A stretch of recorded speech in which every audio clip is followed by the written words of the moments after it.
So, Johann, you have Yes. recently been given a new appointment.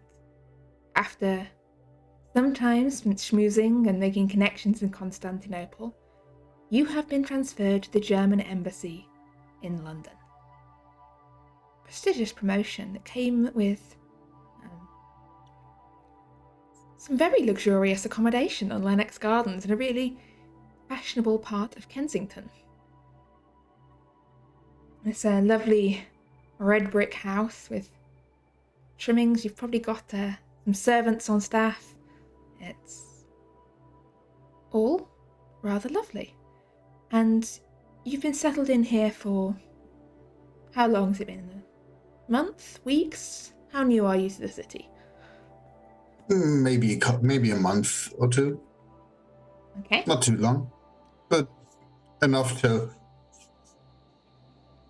know the first couple of people that I would have gotten to meet. Alright, so you've been here about a month. You've started to make some connections in this city. And it is a summer morning. It's a Friday morning, in fact.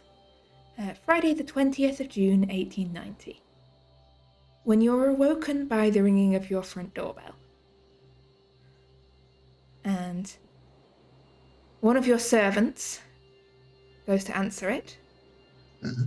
And this is when I ask, what would the polite address for Johann be from the servants? What would which part of his name? Polite address.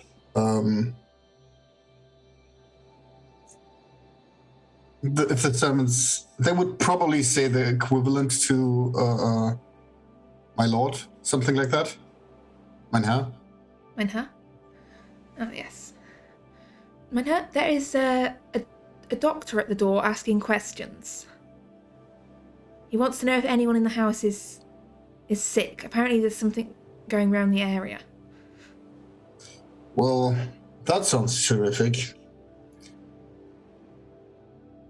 I don't think there is anyone, but they're knocking on all the doors. Apparently. I mean, well, inform him that there's nobody sick in this house.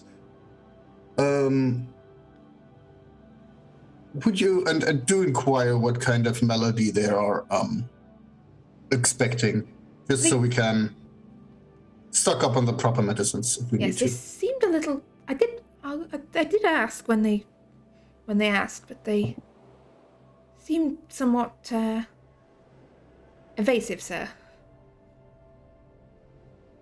Well, they might just not know. Right. Well, sorry to disturb you so early. It's fine. I needed to get up anyway. And I'll just, take my time to do the morning routine. And out the window you can see, there's a couple of carriages drawn up on the gardens. There's various people going around knocking on doors.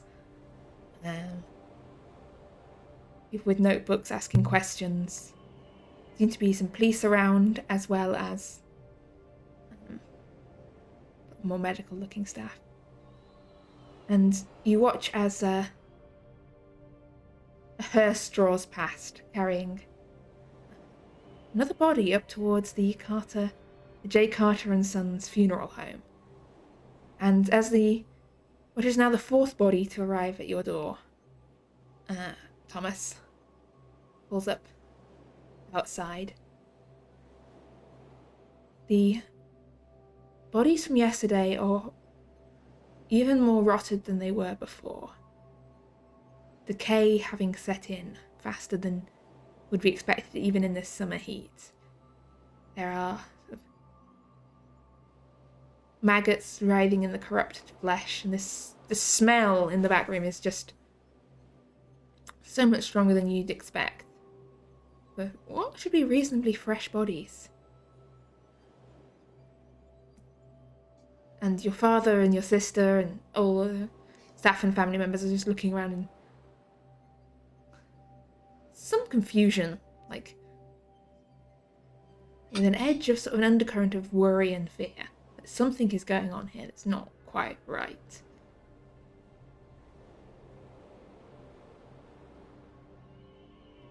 The thing is as well, because Thomas has already been exposed regards the first body, so if there's an illness, it's very likely he's offered to deal with most of the other bodies. But he would have sent word to Dr. Peterson to let him know there's quite a few similar bodies, which are rather strange. But if he's interested in having a look at, feel free to visit the funeral parlour. Okay. You're luring Peterson out of the basement. Well, he'll go anywhere there's dead bodies. He will. Yes. Just mention bodies and strange, that's it. Or even just London Esoteric Society.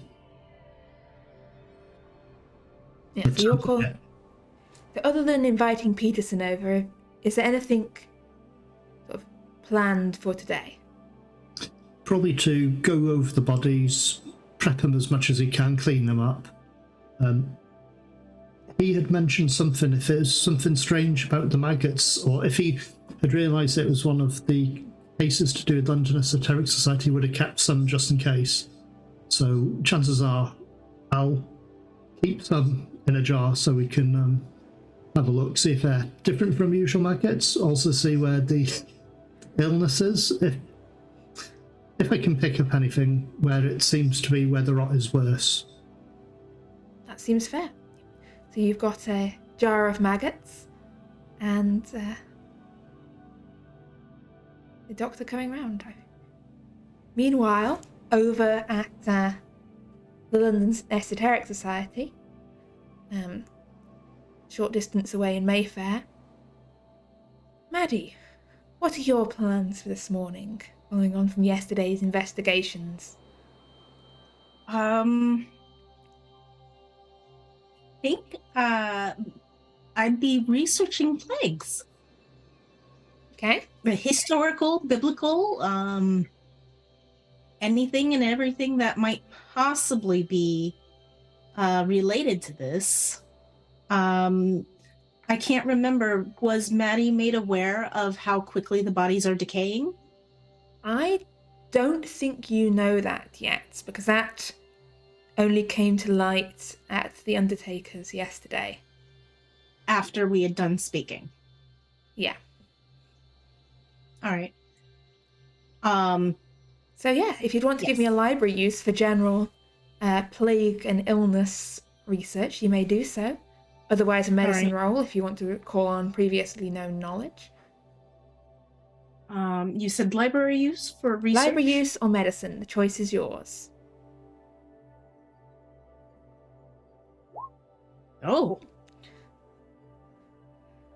That doesn't seem right. I think I will spend my 2 luck to make that a success. Like it, Maddie fails a library roll and something is deeply wrong with the universe. Yes. But, yeah, that makes it a success with 2 points of luck. And going over sort of, I mean, you didn't get a very detailed look at the patients. You only caught a glimpse and heard their symptoms described. But it doesn't seem to match up quite with any of the sort of currently widely concerning illnesses. It doesn't sound like cholera or typhus or typhoid or tuberculosis or any of the other numerous illnesses that were rife in London during this era. It also doesn't, thankfully, sound like plague, as you reach the section on the book describing the bubonic plague that swept London. Well, I did mention biblical as well. So I am going to be researching any and every type of plague that there might possibly be. I mean, when you get into biblical plagues, you get into things like plagues of locusts and frogs and all manner of strange phenomena. However,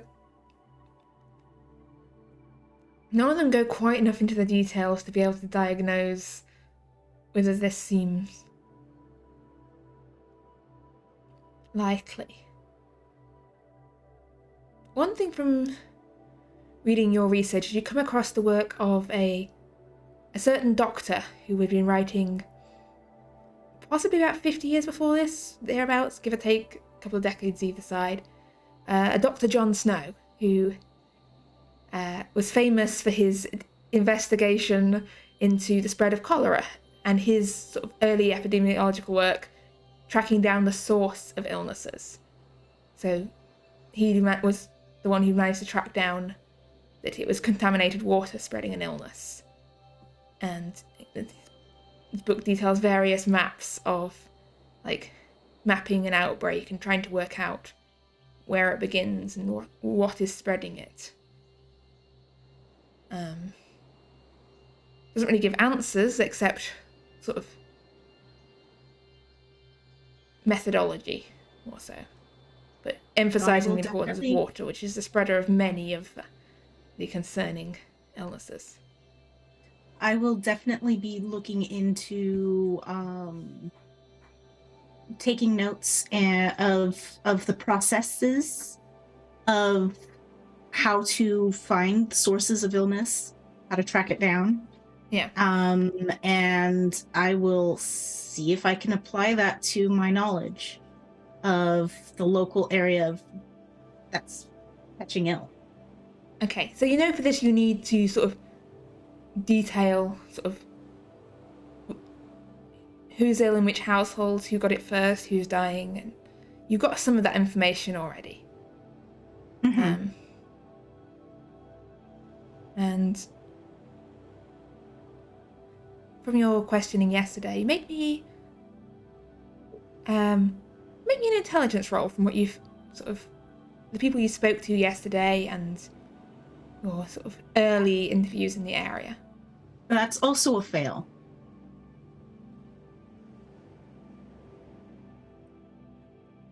I'm not giving you anything. What is wrong with is Maddie ill? You can make me a medicine check. Maddie examining herself in the mirror, trying to determine her own symptoms. Where do I even have there it is. Okay. Fail. You don't know? I can't tell. It's just not one of those mornings.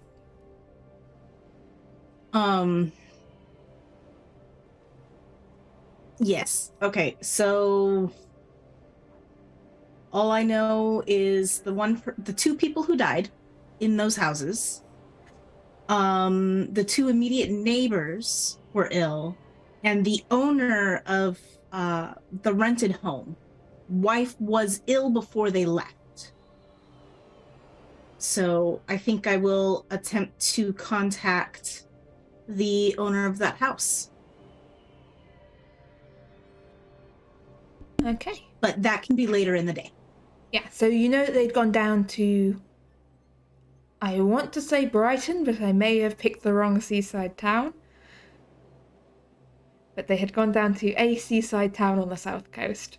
Take the air. So you could either try and write to them and wait to get a response, or take a trip down there, or try and get a telegram through to them. I think a telegram. Okay. So yes. You've got to send a short message to Mr. Hindley down in Brighton. All right. Tenant fell ill and has passed away. Questions about wife's health need answering. Okay. So I will let you know when you get a response to that. Thank you. Meanwhile, is there anything else you want to do with the rest of your day? No, I'm pretty certain the library research and all of that took quite a while, so. Yeah, that would probably take a good part of the morning. If you want to head out or do anything in your afternoon, you may do so. No, I think I'll stay home for a little bit. Okay. We're going to pop back over to the funeral parlour for a moment. We will catch up with Johann in a moment. I haven't forgotten him. And you've been busy working away part of the morning when Victor Peterson arrives, looking slightly out of place, out of his base. I mean, you've met him a few times elsewhere, but usually only after dark. It's strange to see him out and about in the sunshine. Yeah. Good morning, Victor. How are you? Good. Wish we were meeting under better circumstances. Yeah, definitely. This is a strange one. I thought you might want to have a look at some of the other bodies that have come through. Yeah, not really. Well, I suppose it is my department, the ones that are here. My colleague's talking to the people out there. Yes, it's a very strange one. It sounds like an illness, but it could be perhaps poisoning, somehow causing the body to... A very strange one. It could be something they've eaten, something they've drank. It seems the bodies are rotting a lot faster than they should. And that's the bit that's worrying. I've never heard of anything like this happening before. Interesting. Well, let's take a look. Let's don't keep me waiting too long. Through and show him the first body that he had looked at, so we can see how it's changed in such a short time. Unless we've already buried it, actually. You don't have the body. He's still got the body of Victoria. Oh. You have the bodies of the neighbours that had rotten. Yes, well, these died... Well, these bodies were brought to us yesterday. Yesterday? Yep. Yesterday evening I returned here and these new bodies had just come in. Wow. See, I mean, this is a weird one. I've put some of the maggots to one side to see if there's anything strange about them. The common maggots already? It seems to be. They shouldn't be. There shouldn't be. One of the bodies I'd got ready for burial and actually cleaned it up ready and left it for, I think, possibly an afternoon, returned, and it was already thriving with maggots, which didn't make sense at all because it shouldn't happen. But I'm not sure whether it could be potentially a poison or a disease. More than like, well, it could be all sorts, really. There's so much we don't know about this sort of stuff. It's impossible. It should be, but there are... I don't know. There's no explanation for this. This can't happen. This shouldn't happen. This is... Have you told Miss Carter? Not about these extra bodies, not yet. Tell her she might... I found out about them last night when I returned here, so I thought I'd have a look at them first and get them ready as much as I can this morning before letting her know. Yes. Do you think this is the sort of thing that would interest her? It's weird. It can't be explained. It sounds like their business. Maggots aren't quite crabs, but there's definitely... Yeah, this isn't right. This is... It's a strange one. We'll have to get to the bottom of it somehow. Yeah, can I keep these? Just to take a closer look. If you want. Keeper, did I notice anything strange about the maggots when I... Make me a biology or natural world roll, please. I think it'll probably be natural world more than like, because biology is more like the cutting things open and looking inside. And this is just let's say, a natural creature.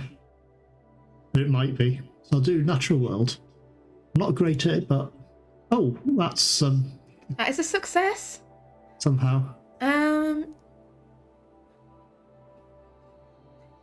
These they don't look quite like your normal corpse-dwelling maggots. They're slightly more greyish in colour, slightly fatter too, and... No, that's weird. Closely. It's just... Like, their form was, like... The eyes look different. The eyes look... I'll point this Wrong. out to Victor as well at the same time. That would look a bit strange. If I take a couple, I know a guy who works over at the in the natural history department. So I can take him some. By all means, it's certainly weird. The more people we have looking at this, the more likely we'll come up with a solution. Yeah. Yes. Quite fascinating, isn't it? You mentioned they've got eyes. They haven't actually got strange faces, have they? You stare down at them, as in. What do you mean by strange faces? Well, any sort of face would be strange on a maggot. And now I need to look at maggot faces.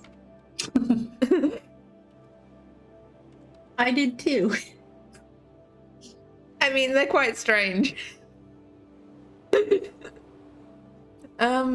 eyes are a lot bigger than they would be on a normal maggot. But other than that, their faces look fairly ordinary as far as... Happy little maggots. I am including in chat the photo of what I got when I googled maggot face. And honestly, I'm not sure anything summoned up from the Eldritch realms could be worse than an actual maggot face. So I'm going to say they have ordinary maggot faces. Fair enough. But, well, yes, that's pretty much what he'll do, is probably carry on with prepping the bodies if Dr. Victor wants to take his maggots away with him. Yeah, he does. I'll probably keep some as well. He's probably, I don't know, we've probably split the amount. Probably transfer some to another jar. Yeah, split them out. So I can show Miss Carter as well. So as you're busy dividing maggots between jars and staring at their adorable little faces, Johann, after your early morning awakening, you have is today a working day? I don't actually really know what diplomats do on an everyday working day.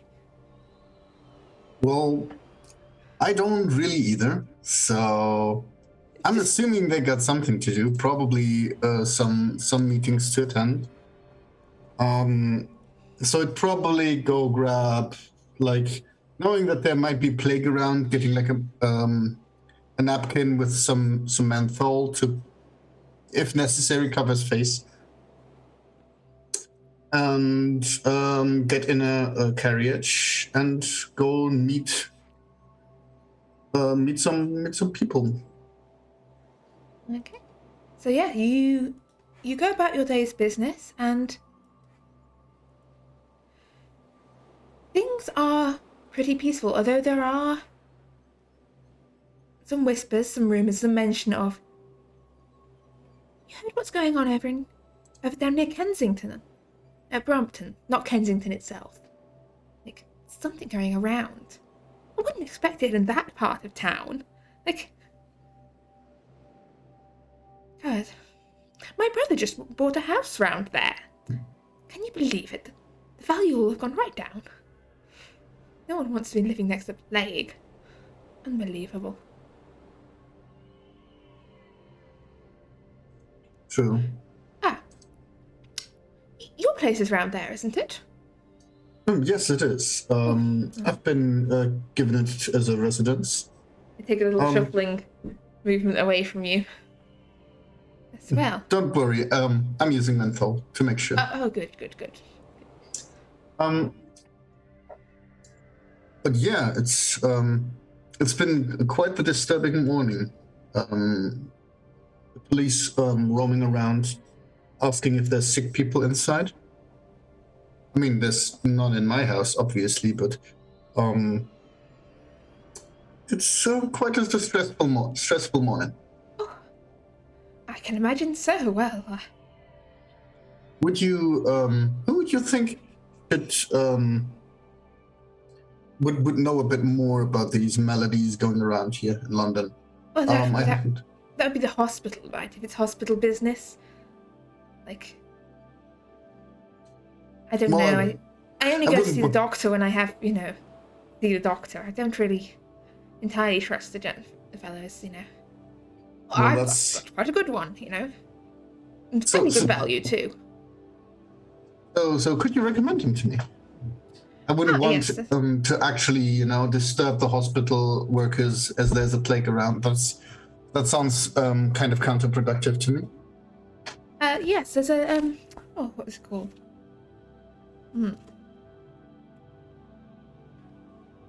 Dr. Jones. He's got a practice on Harley Street. I can give you his address. Oh, thank you very much. That should be able to satiate my curiosity about this subject. And I'll, you know, put away the address. And I'm not sure Dr. Jones is the fellow who asked about this sort of thing, though. I was more thinking he's the kind of chap to talk to if, you know, you've got a bad back or a spot of gout you need seeing to. well, having a medical professional is never a wrong thing, right? Can't hurt. Well, I should be heading off. Need time to change for dinner, and we're going to the opera tonight. I'm treating the wife. Oh, It's quite that's Have nice you had to a hear. chance to visit the opera here yet? Oh no, I actually did not yet. I've been terribly busy meeting all the people in. I mean, in it's not London. it's not Vienna, but it is good. That's to be assumed, right? We're in London, the capital of the British Empire. So, well, I hope you enjoy your theatre. Who's playing today? You know what? I can't remember. It's Oh, so it's none of the grand names. Someone your wife likes a lot. someone. I'm going to be honest. She said she liked them. I said yes, and I have entirely forgotten who it was. Well, Myself, I'm not exactly a connoisseur myself. that is totally fine. Most of the time, you know, you need kind of a play in between the big acts. So that's Yes. but you can't know everybody. That's play. That's normal. Yeah. Anyway, yeah. Good day. Good day. So, after Peterson has left, Thomas, what's your plan for the afternoon? Probably just after lunch, I'll go and visit the London Esoteric Society. Okay, so you're going to her. Yes. So you head on over to Mayfair, and James will let you in to the Society House.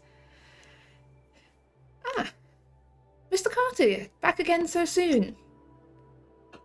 Yes, it seems that way. How have Yeah. you been?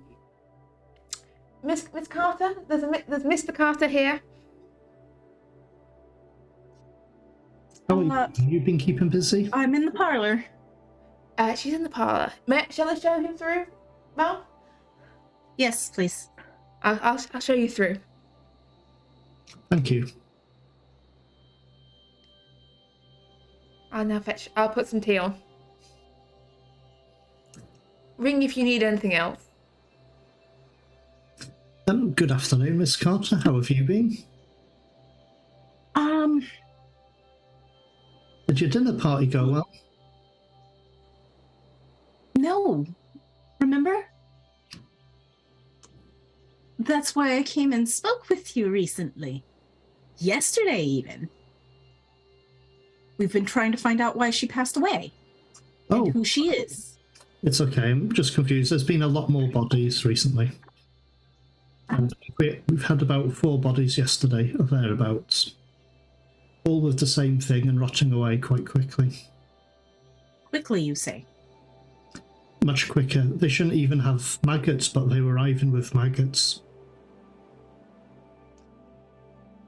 I asked Dr. Peterson to come and have a look, seeing he had inspected the first of the bodies, so he could have a look at these as well. And we had a look at the maggots. I collected the ones I could in jars, and he's taken some away to have a look at and to pass them away to someone else. On mute.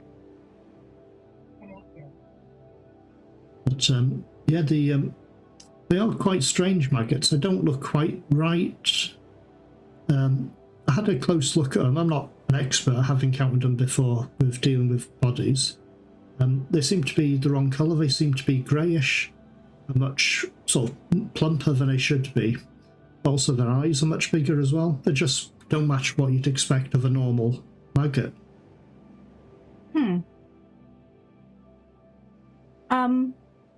Actually, come with me, and I'm going to get up from the seat I was in and walk to the library and see if we have anything that might be an encyclopedia of insects of any sort, notes or anything. Yeah, you would have books about insects in there. Yeah. I'll pull them out and set them down and start rifling through the pages to try to find anything about different breeds of maggots. Okay, so is the aim here to find Thomas's maggot in here? Yes. In which case, let's have a library use from either Maddie or Thomas, whoever. Is it okay if I assist Maddie? Because Maddie's obviously much better with the library. Yes, you can have a bonus die, Maddie. You've got an assistant. Well, that's properly a success all around. Okay, so going through, I mean, based on his descriptions, essentially sort of showing him pictures and going, is that your maggot? You don't find it in your general big book of entomology. I think that's the insect one. But you do find it in a smaller volume called Creatures of the Severn Valley, which proposes to be a collection of descriptions of plants, animals, insects from a sort of hobbyist, botanist, / entomologist, / naturalist, / everything else in between, who was also a village parson and the local historian in the Severn Valley, who wrote this rather rambling text with illustrations done by his wife.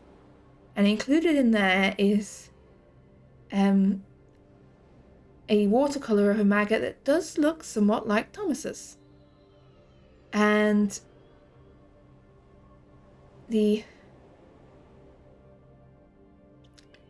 author describes it as a maggot he found in the body of a deer on the edge of the goatswood, far gone in corruption. And that took it home, drew the sketch, and that the maggot itself had died less than a day later, crumbling down into dust. And that was the only one he ever saw.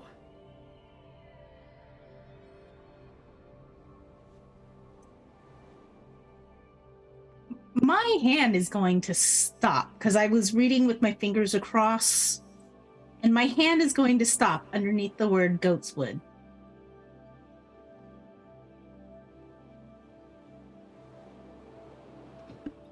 Have you ever been there? I'm going to curse under my breath.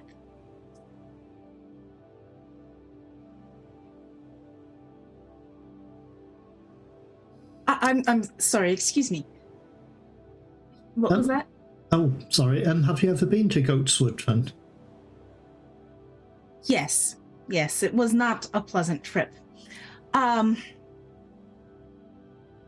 this is how maggots are like in the countryside, it explains why I've never encountered them in the city before. It does seem strange Yes. and turn to dust afterwards, because they don't do that.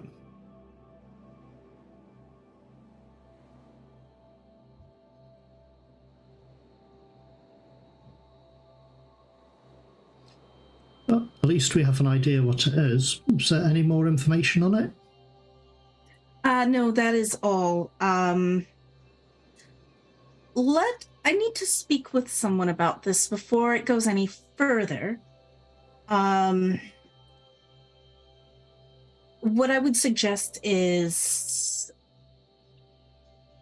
ridding the area of any and all flying insects if possible for the temporary, if this is going to be something. I don't know how this would have passed, but if it's flying insects that's causing these magnets, then getting rid of them is the best possible choice. Usually smoke does that.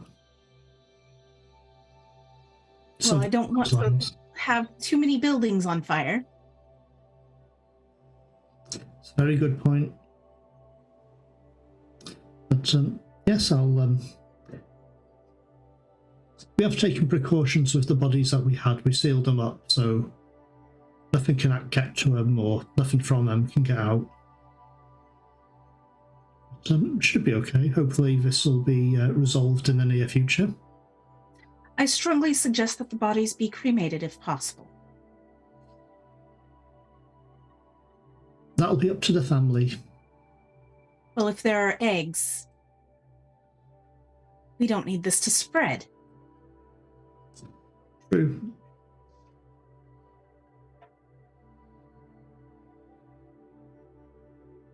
Well, we didn't find any eggs in the bodies when we were checking them.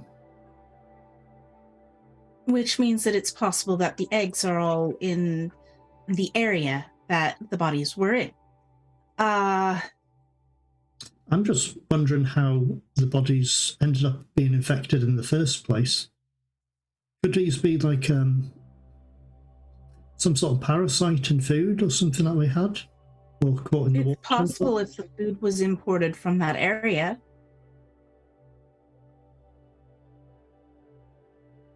I don't know the area that well. Actually, I probably do know the area that well. I live near there. I strongly suggest garlic. Fresh crushed garlic. Take some in the morning when you wake. Good plan. But Keepers, anything unusual about where all these bodies have started from? Does it seem to spread in a pattern, or? Give me an intelligence check based on your information you have from your own undertakers and Intelligence. shared knowledge from the others in the area. Oh, that's a good roll. Ooh, yes. As you're sort of thinking it through in your head, sort of going through the various deaths and cases, they seem to be spreading outwards from a single point. The first deaths and illnesses being those adjacent to 23 Milner Street. So 23 Milner Street is the original place it started spreading from. Seems to be coming outwards from there. Miss Carter, it seems from the first death, everything seems to be spreading out evenly from that point outwards. Well, then it's probably an infestation in that house. Very likely we have to have a look at the actual house itself. I've sent a telegram to Mr. Henley about his tenant passing away and the fact that his wife was ill, and we need some answers about it. I'm just waiting for a response. Well, if you require anyone to help you check the property once you get permission to enter it, can't have you visiting it on your own, so I don't mind accompanying you. Thank you, I appreciate it. We will have to get permission, though, to enter. Miss Carter, there's a telegram Yes. for you. Thank you. I'm going to open it. Hang on, I don't know how many words you get in a telegram. It's not that many. Myself and wife are well, thank you. Stop. Sad to hear about tenant. Stop. We'll send agent up later this month to assess situation. Stop. Yours, Mr. George Hindley. Stop. Well, here's the telegram. We'll need to speak with the agent and request access.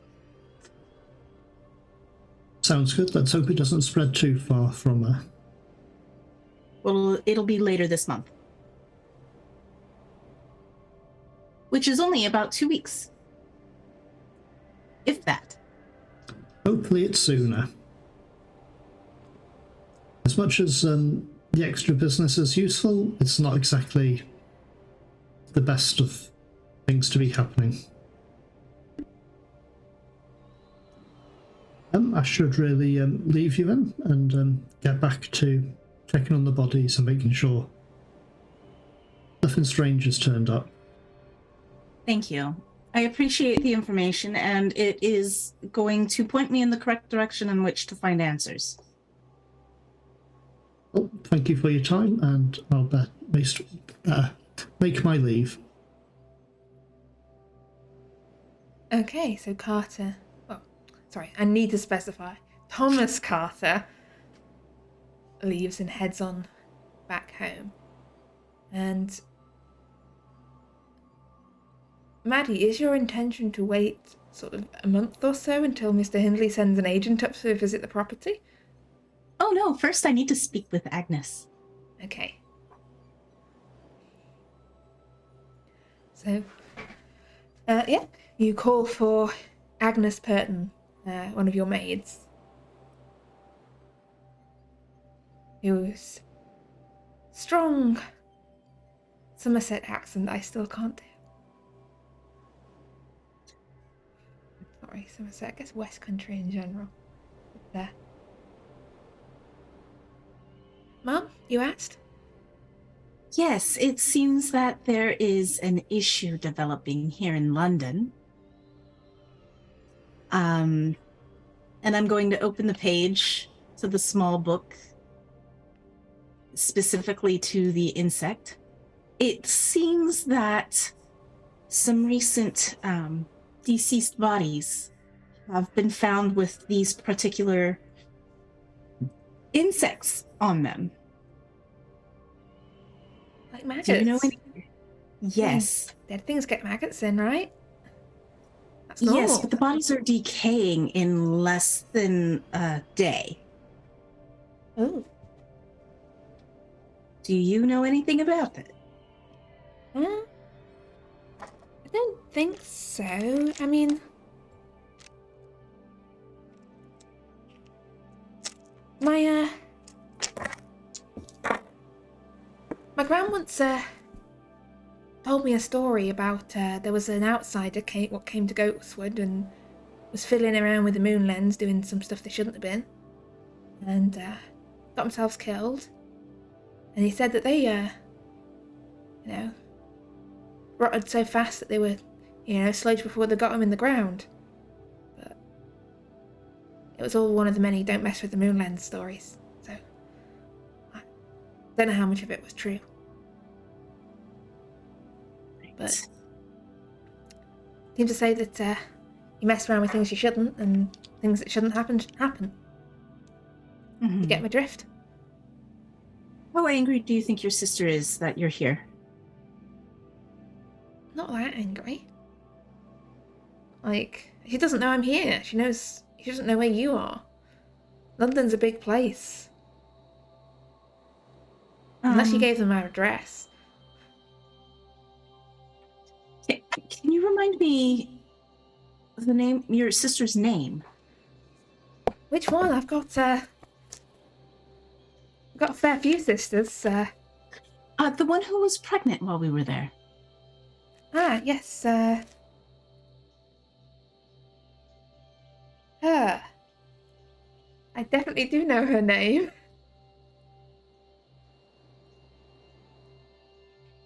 And she says her name with great confidence. As my page of the notes seems to be worryingly lacking any name. I must have written it down somewhere, but the somewhere is not here. I am looking through my notes now, and I have no names other than Agnes Purton and Mrs. Clark. I think she was Mrs. Clark, but I don't remember her first name. No, Mrs. Clark was the old woman who we were supposed to stay at. Oh, yes. Right. I must have notes for that session on a different bit of paper somewhere, because they are very much not here. Mm-hmm. Hang on. Aha. That is because they're on Roll20. She was called Matilda. Tildy. You mean my sister Tildy? Ah.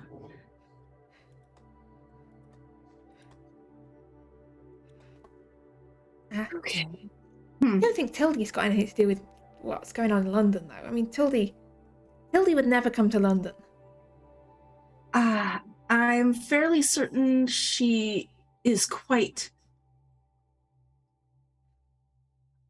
angry and upset that I have you working here. She didn't want you to leave. Yeah, but that was years ago. Like, a year ago. You think she's coming after me? Because, I mean, if I'm putting you in danger, I can always go work somewhere else, I guess. No, you're not putting me in danger. I'm just concerned that as this maggot seems to be sourced in the goat's wood, perhaps something was shipped from her to the area and had some in them and might be causing the illnesses that are starting to break out. Maybe. I don't know, I'm not as smart as all of that. I just do the cleaning. Well, I want more garlic, by the way. Thank you. Make sure everyone here is eating it. And Mrs. I'll Bramley's tell put James. plenty of garlic in supper tonight. Wonderful. Thank you.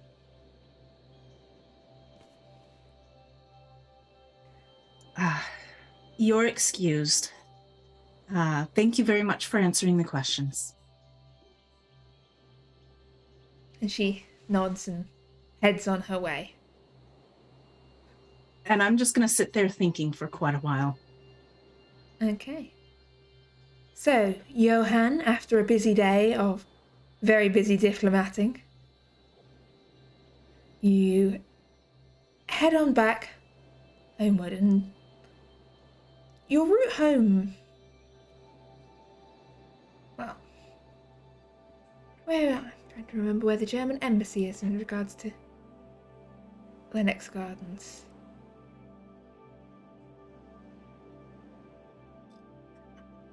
Your route home probably takes you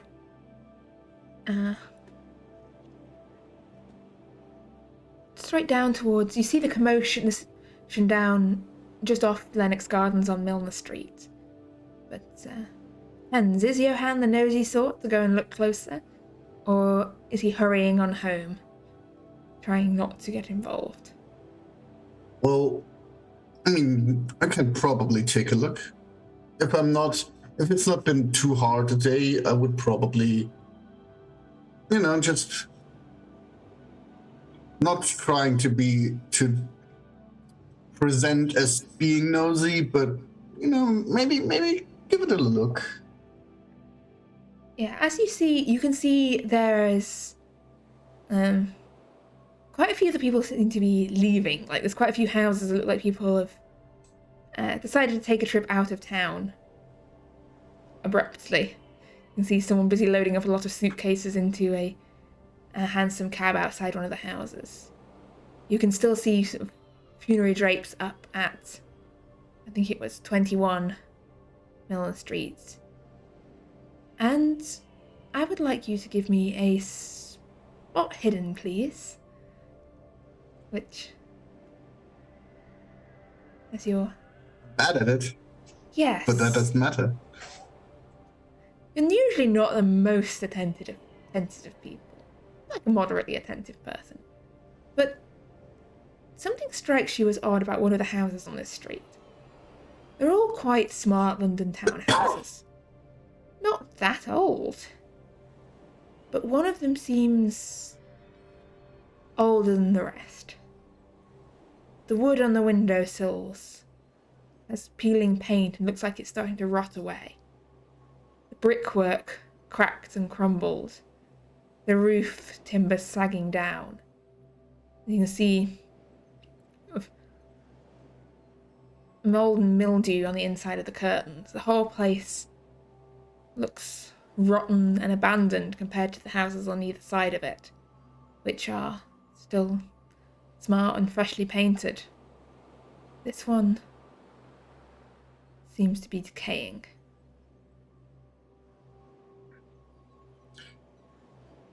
That looks problematic. How's a building like this in a neighborhood like that still? How is nobody taking care of this? This is worrying.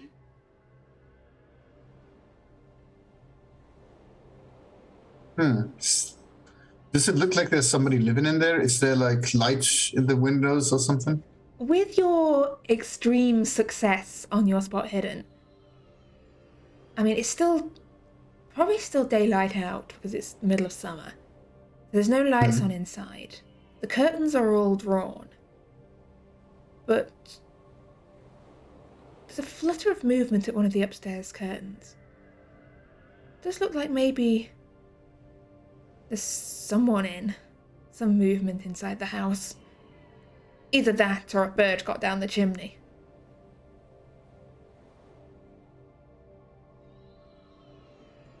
Interesting. Well, does that house look like still structurally sound and just old? Or does it look like it might collapse at any minute? How good is Johann at structural engineering? No, well, he's a pretty educated person. I'm not sure how much his university delved into the physics of structures, but It doesn't look like it's completely sort of about to collapse any minute, but you would... If you were living there, you'd probably feel nervous. well, Definitely looks a bit rotten. I guess they all know their own home. It's not like I'll have to tell them that that's not a sustainable way to have a building. I'm assuming if they have property in this area, they can fix it themselves. They can take care of that, and if they can't, somebody else will buy it. So something still bugs me with this, but I'll just return to my apartment. All right, as you head on home, as the day draws to a close. Does anyone else have anything they want to get done that Friday?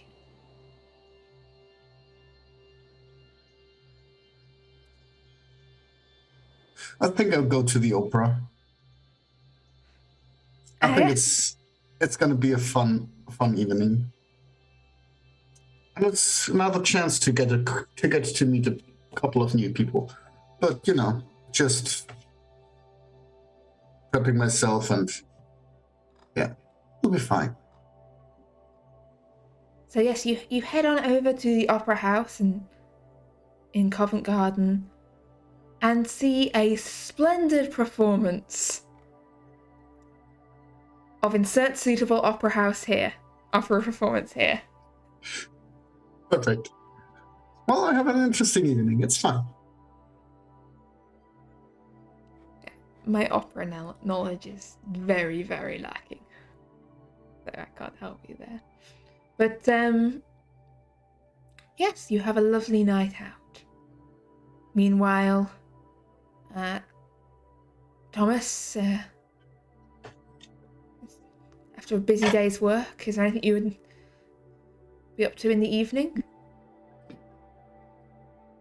I was tempted to try and contact Inspector Thorne to see about getting access to the property, but again, I think he'd feel uncomfortable getting in touch with the police about something that he shouldn't be involved with. So very likely he's just going to go to the pub and have a few drinks with his mates. It's a Friday night. Yeah. He's tired, he's had a busy day. And they're probably plying you with curious questions about what's going on and what's worth and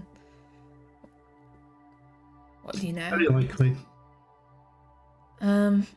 Maddie, any plans for the evening?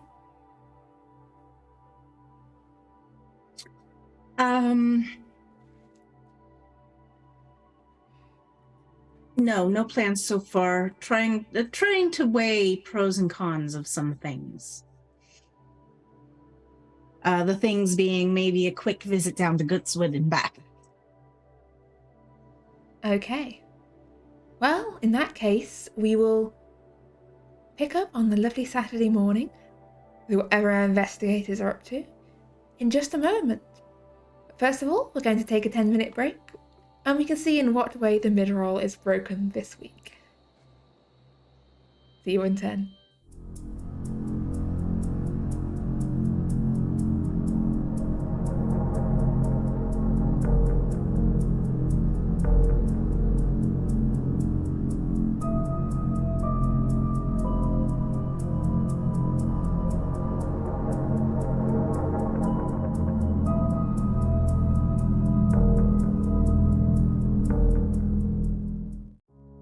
Oh, we're back. So, before the break, our investigators and totally innocent bystanders were looking into the incidents surrounding a spread of illness in central London. Various lines have been investigated, or not investigated, and the mystery continues. We pick up on the morning of June the 21st, and it's raining today, as even in the height of summer it can occasionally do.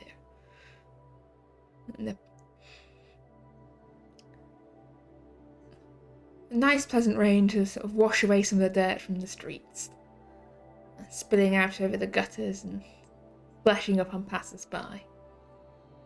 And other than going about your daily business, do any of you have any particular plans for things you'd like to do today? Any lines of investigation you want to investigate? Yes, I want to go to the police station and speak with the officer that went into 23 Milner and discuss what he found there. Okay, so you head on over to the police station, and probably your first port of call would be your old, I won't call him a friend, your acquaintance, Inspector Thorne, who you knew had some connection to the case. Yes. Miss Carter! What is it this time? Any other mystery dinner invitations you want us to follow up on? Actually, I wanted to speak with the officer that went into the address for that mystery dinner that I asked someone to check on. Constable Cooper? Yes, please. Yeah. Cooper? There's a lady here who wants to speak with you.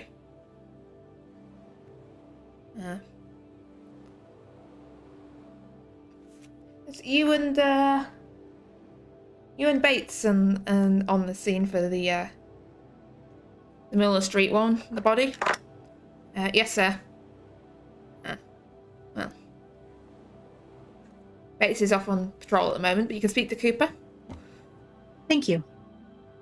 And he sort of settles back in his chair, clearly intending to sit in on the interview unless you try and persuade him otherwise. That's fine. Constable Cooper, may I ask what you found when you were going through the house on 23 Milner? Body, ma'am. Other than the body. Well, I mean, not much else really. We went in to, check if they were all right, and we found her in the room downstairs in the chair. So, very clearly dead. So we called out to see if anyone else was in. No one answered. We stuck our heads upstairs and didn't see any other bodies, and wasn't anyone else dead in there. So we called the morgue to come and pick her up. Wasn't any sign that anyone had broken in.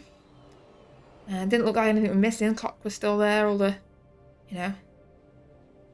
pictures still on the walls. Things still in the cases. Place was still furnished. Did it seem like there was any infestation of insects? Insects. I mean, body was a bit squirmy. Yes. Were there any flies, like a swarm of flies anywhere in the house? Don't think so, no. I mean, this place stank, but, you beg my pardon, Mum, but, that was probably, on account of the body. No, I don't remember any flies.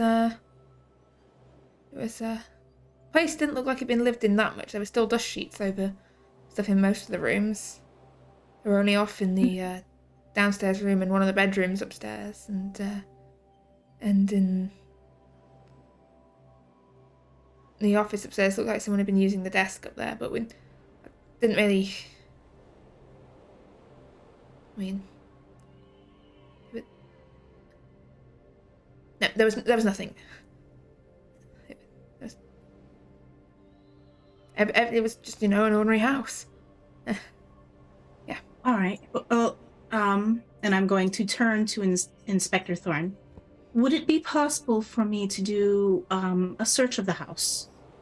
I have a feeling that there was an infestation of insects that may have contaminated something, as there is illness in the area. And speaking with the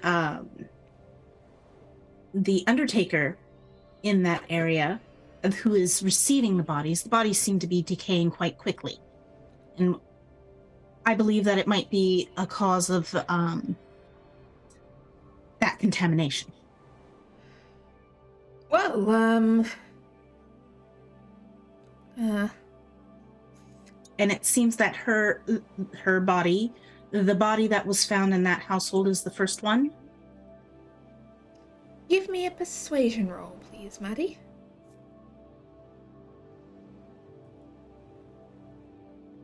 Inspector Thorne sort of humming and hawing, like, well, look, I'll have to speak to the house owner, but I pull out my telegram that I received the previous day. He will be having somebody look in on the house, his agent, but I think that it should be sooner rather than later that it be looked in on. I pass it over to Inspector Thorne.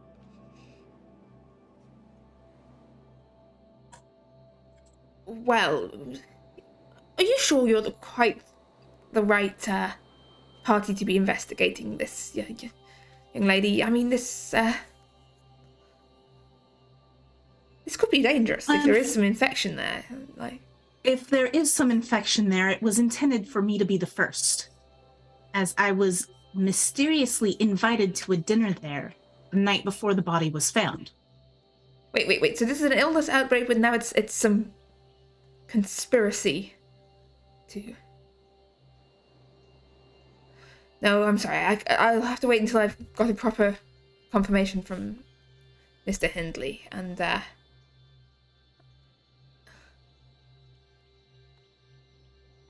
than that, I think it's best you leave the place well alone. It wouldn't be safe for a lady like yourself to be roaming around. Well, if you do not want me, as you put it, roaming around, I suggest you have somebody check in and see if there are any infestations. Yes, I'll get on to that. Yes. I'd like to do a psychology check on him to see if he actually will send somebody to look on that. Go for it. Give me a psychology roll on... you reckon, given your knowledge and past experience of Inspector Thorne, that he's fobbing you off and has no intention of following up on this? I am... Constable Cooper's still in the room, right? Yes. I'm going to pointedly look at him as I stand to leave. Please ensure someone has checked on the building. Yes, I will. Don't you worry your head about it.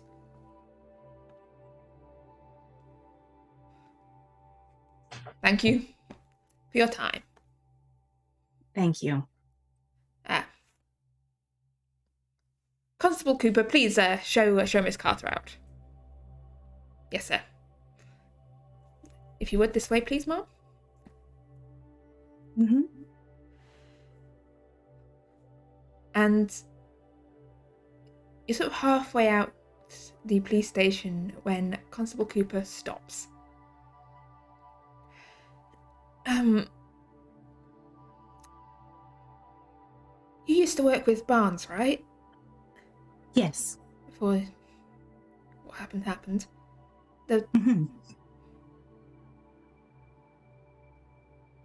You shouldn't go to that house. There's something in there. I heard it. Bates didn't hear it. He swears he didn't hear anything, but there was someone moving around in there. I could hear them behind the door, and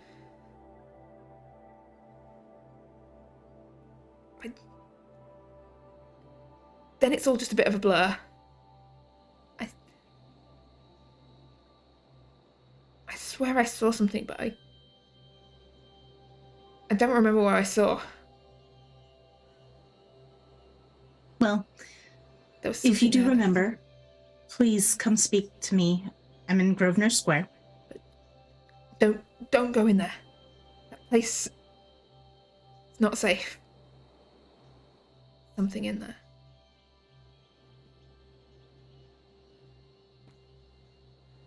The door, Mom. Thank you for your visit.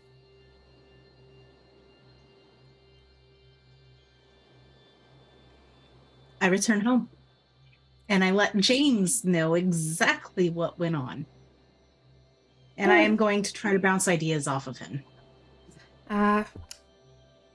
Sounds like a dangerous place. Not somewhere you should be going alone.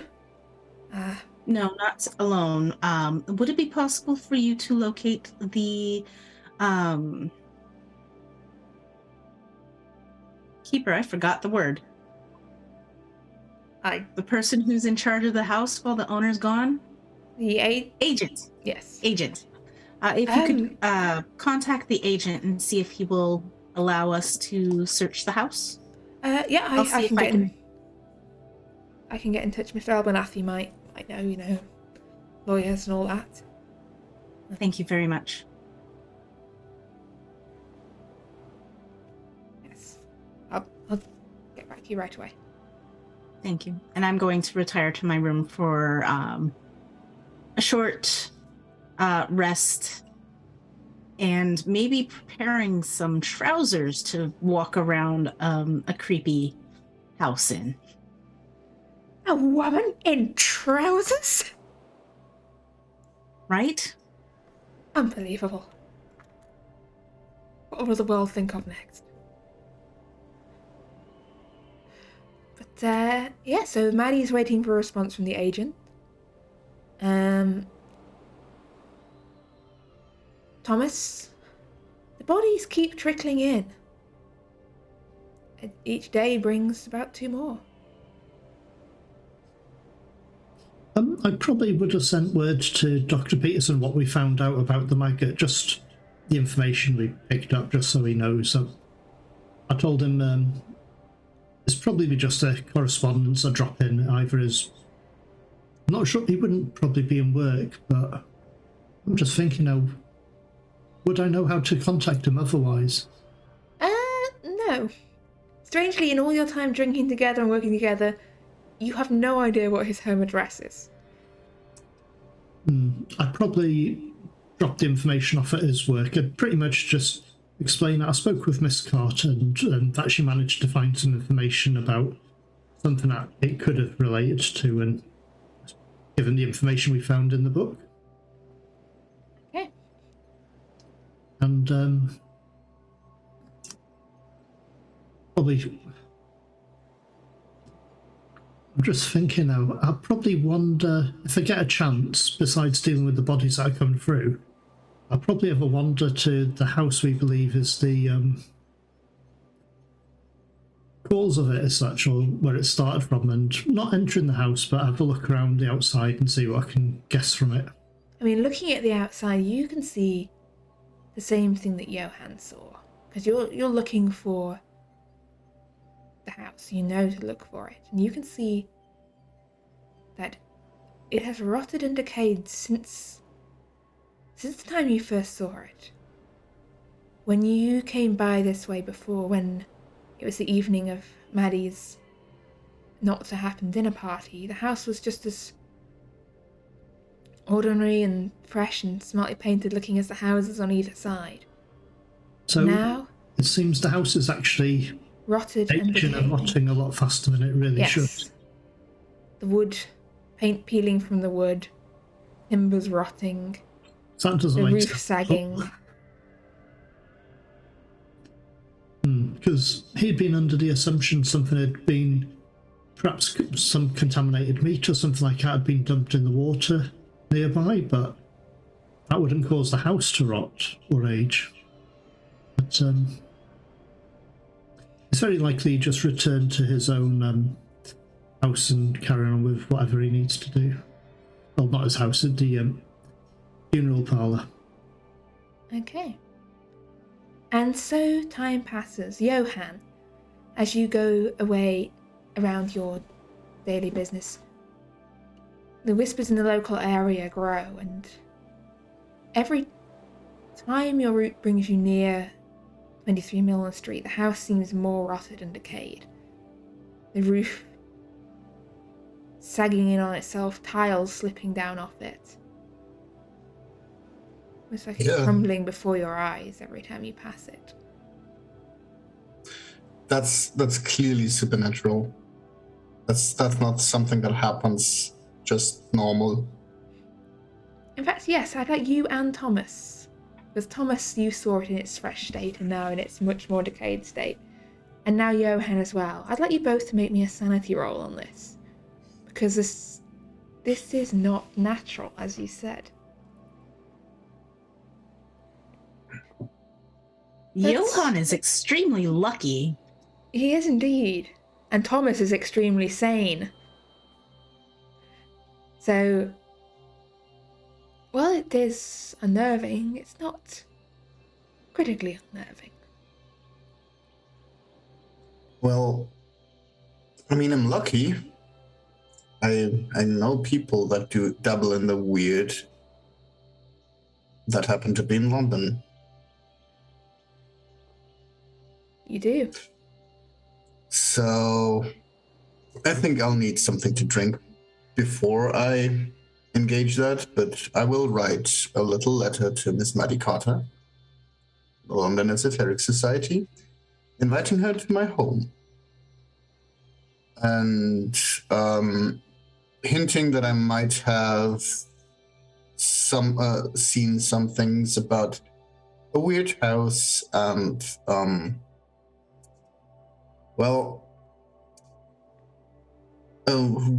potential outbreak of some sort of plague. in the region of my current stay, give the address and stuff, and just invite them over for dinner. She may, bring as many of her friends as she wishes. I'm assuming 3 to 4 for the servants, but if she brings more, we might need to share a little more during the dinner. Indeed. So, Maddie, for the second time this month, an invitation to dinner arrives at your door. But this time, the name of the sender is familiar to you.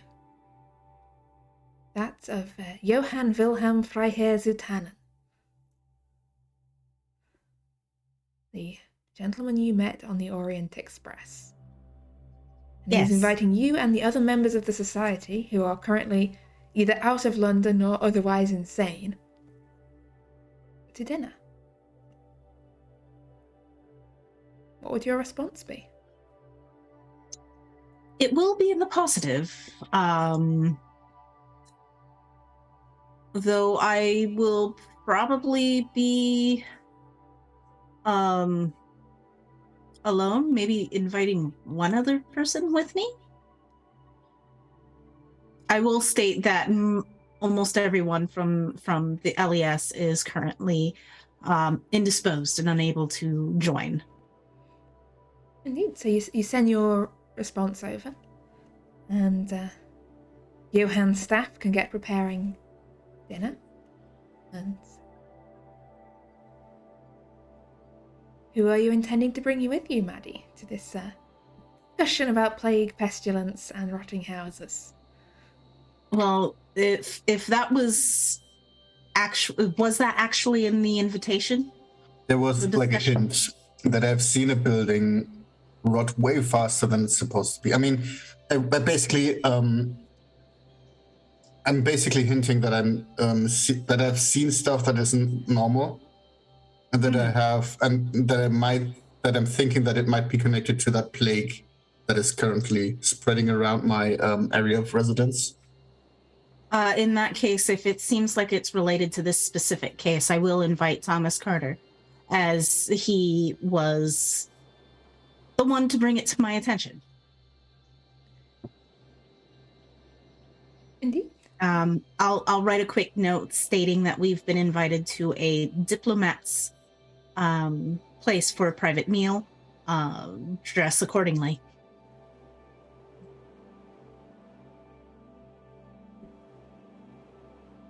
Okay. So, on the evening of the 22nd, you both arrive at this lovely smart address at Lennox Gardens, just up the road from Milner Street. In fact, you can see the corner of Milner Street from Johann's front door. And Lennox Gardens seems quieter than it might otherwise be. Not summer evening. There are not as many pedestrians strolling around. But, yes, Johann's servants will show you into what is quite a grand house, pretty much on the scale of the Esoteric Society, really, and possibly a little more up-to-date and fashionable in its decor, and I mean, show you through to where a lot boss less is weird ready. artifacts, right? Yes. And your guests are here, sir. Oh yeah. I'll invite them in. I'll make my way to like a little dining area. Not like the dining room, but like where you can have a couple of drinks and receive some guests. And welcome in, Miss Carter. Pleasure to see you again. And you are? This is Mr. Thomas Carter, no relation. And he actually was the one who brought this peculiarity to my attention first. I see. And for a moment there, I thought you'd, found somebody. Well, anyway, let's take a seat, shall we? Dinner will be ready in an hour or so. We'll have plenty of time to talk. The reason that I have written to you is, well, the first moments I heard about that plague, I thought it was like a normal thing. Plagues happen all the time, especially in cities as big as London. Though what showed me that there was additional problematic with it, more of like your specialty, was the house that kept rotting. I saw a house that was significantly more decayed than it's supposed to be in a nice neighborhood like this one. And I was, at the first moment, I was just quite confused how somebody with the prestige to live here could, let their house fall to disrepair like that. But I walked past it, just pleasure walking around the city. And it's gotten way worse than a day. There's something there that the way that it was in the train. It might be something different, obviously, but that there's something that doesn't belong here. Since you're the only one that is close enough and knowing about these things, well, that's why we're here, I guess. I'm considering there's somebody in there. I've heard movements from outside, but I don't have a good feeling just breaking and entering in a house like that. So, Do you happen to know the address of that house? I think it was it's just up there. Wouldn't it be 23 Milner Road by any chance? Because I've had a look at that place, because I'm pretty sure this illness seems to be spreading from that property. Well, then I don't seem to have any additional information for you. But What yes, information yeah. I have, I actually spoke with one of the constables that found the original dead body. A dead body? Yes. I was invited. Here's the whole story. I was invited to a mystery dinner at 23 Milner. Upon arrival, no one answered my knock at the door. The door was open. I peeked in. No one answered still, so I left. The next morning, I called the police and asked them to check on the address. They found a body in a significant decomposed state, and neighbors have been becoming ill. And Mr. Carter here has been receiving quite a few of those bodies as the ill people have passed. And it seems that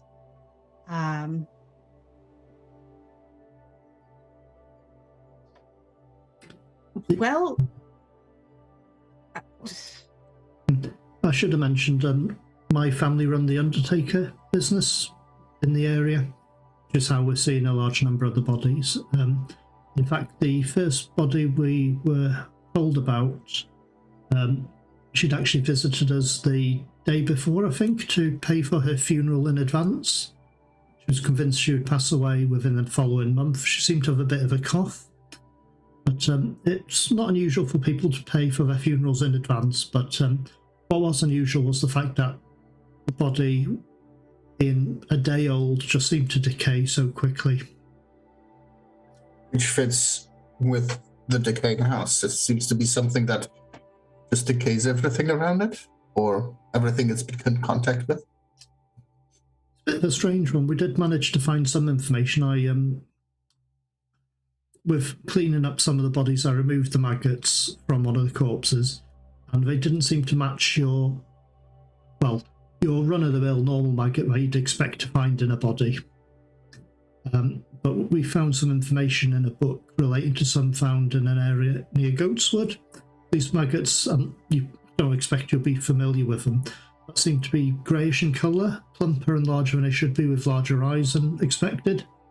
And it just seemed an unusual fact that these seem to originate from, somewhere outside the city. But whether they're affecting the building somehow, but that's concerned. Yes, well, Corruption there that has to be dealt with, but of course we need permission to enter the property. So the thought is that you've been invited there. Somebody sent these maggots from outside of town in here. Could be a corrupted to get you infected with whatever this is? yes, I think so. Unfortunately, I had an incident in Goatswood, and I believe that members of that group have become quite cross with me for some of that incident, and may have attempted to put me through a significant difficulty. Do they strike you as people who not care about innocence? They strike me as people who do not care about outsiders. Oh, so that is unfortunately a very common trait among people.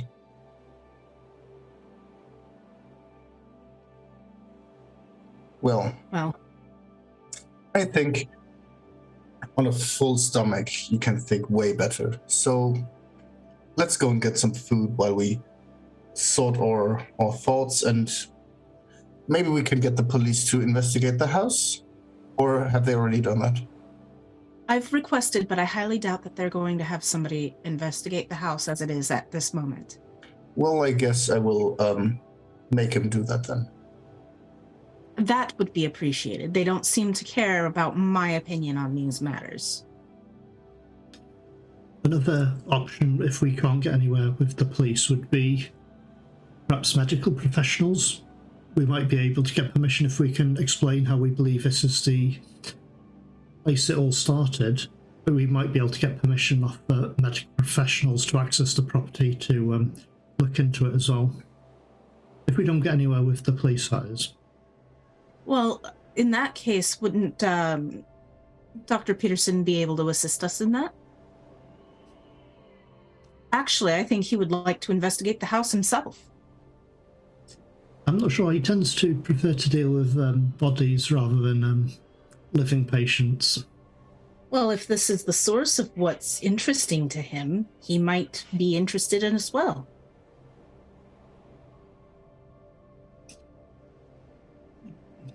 I don't know. I've known him for quite some time, and he seems rather uncomfortable whenever he's out of his morgue. I haven't really seen him outside of it. I've had drinks with him on numbers of occasions in the area. I deal with a lot of the bodies that he processes, but I did invite him to have a look at the other bodies, which was when we discovered the maggots were different, but... I apologize. Dr. Peterson is a doctor in the... What was it called again? Let me zoom in. I can't read it. University College Hospital. University College Thank you. Hospital. The hospital has now become a fixed point in space. Yes, the University College Hospital, and he specializes in the determining causes of death, I think. He's a mortician without doing your job. Would Yeah. he deputize you, Mr. Carter, if you know each other so well? Because then we can just explain to the police that this needs to be dealt with. The wealthy of the area are already leaving. They are hiding on their country estates because of this plague situation. And honestly, if I wasn't required to be here, I would be gone too. I'm fairly certain once the wealthy people who live in this area make a fuss of it, the police will agree to anything that will stop them making a fuss of it. Let's be honest. I can just make a fuss of it. I was going to say, if a diplomatic makes a fuss of it, then higher chances of it happening. Well, I guess. What do you think? Would it be the better sign of me showing up at the police station in person, or would it have a bigger impact if I just sent a sternly worded letter? Now, both. Honestly, I think the biggest impact would be to call upon them to visit you here, or at the German embassy itself. That is true. I think the embassy is already closed for the evening. The inspector you would wish to contact would be called Inspector Thorne, I believe. Yes, Inspector Thorne. He's the one I've been dealing with, and he is a right pain to deal with. I see. Well then, I shall write a letter now, and then we can finish our meal. I will write to Inspector Thorne that there is a house near my estate that is very clearly not in the proper condition that houses in this area are supposed to be in, and that the plague spreading around there is the cause of the plague is probably in there, and that I wish for him to meet me, so we can discuss what is to be done about that risk to London's high society here. And then I'll put all, including every single signet I have below that thing, and have it handed to my servants to deliver it in person. To me, this sounds like an intimidation. Is that correct? Are you going for intimidation as your main approach here? That is probably pretty intimidating. And give me an intimidation roll here. Today, Roll20 really likes me. Okay. So yeah, as that letter winds its way over to the police station, you will get a response shortly. You make your way through the courses of dinner. Yeah. And is there anything else you wish to discuss that evening? Out of character, I need to clarify what exactly would Maddie call Johann? Because she would not call him Johann. That is a good question. Is it Zu Tennern or Mr. Tennern or? Yeah, I think. How would you call lower nobility? I think OU works. You works always, right? It would depend on, the gentry would be Mr. So-and-so. If you actually have a title, it would be like Sir So-and-so or Lord So-and-so or... Okay. Lord Zu Tennern would be then the correct one, I think. Lord Zu Tennern. Okay, yeah. Thank you. Lord Zatanner, would you be interested in going on this investigation with us?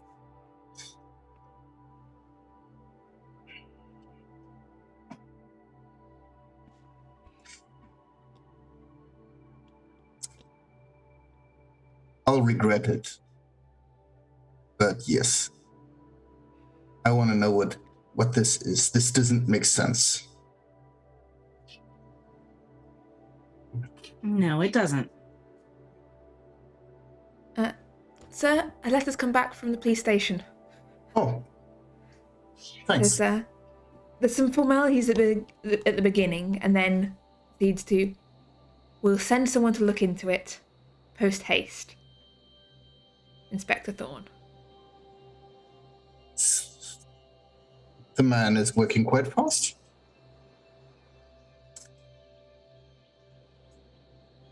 And I'll just hand the letter over to Miss Carter. Thank you, I appreciate it. It's just people getting really impressed by a couple of beautiful stamps below a letter. But well, we have the police investigate the situation, and we'll know later, right? It's gonna be fine. Mm-hmm. I doubt it's going to be fine. From what I understand, the house is occupied by something unseen. Or at least he doesn't remember what he saw. The constable that I spoke with? I see. So there's something that we can't see that can be heard, because I did hear something up there. Yes, he did hear it. He told me specifically, don't go in. Something's not right. Something's there. But he can't remember what it is.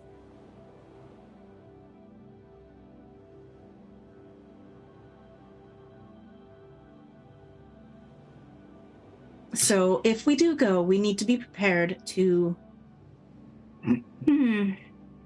Had the constable suffered some sort of injury? I was thinking perhaps a head injury on leaving the property to account for the loss of pay. He seemed quite well when I spoke with him earlier. So you think there might be another creature like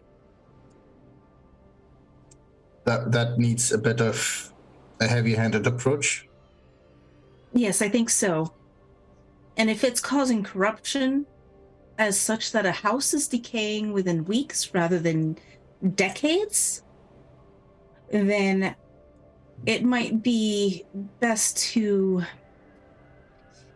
singe away the corruption.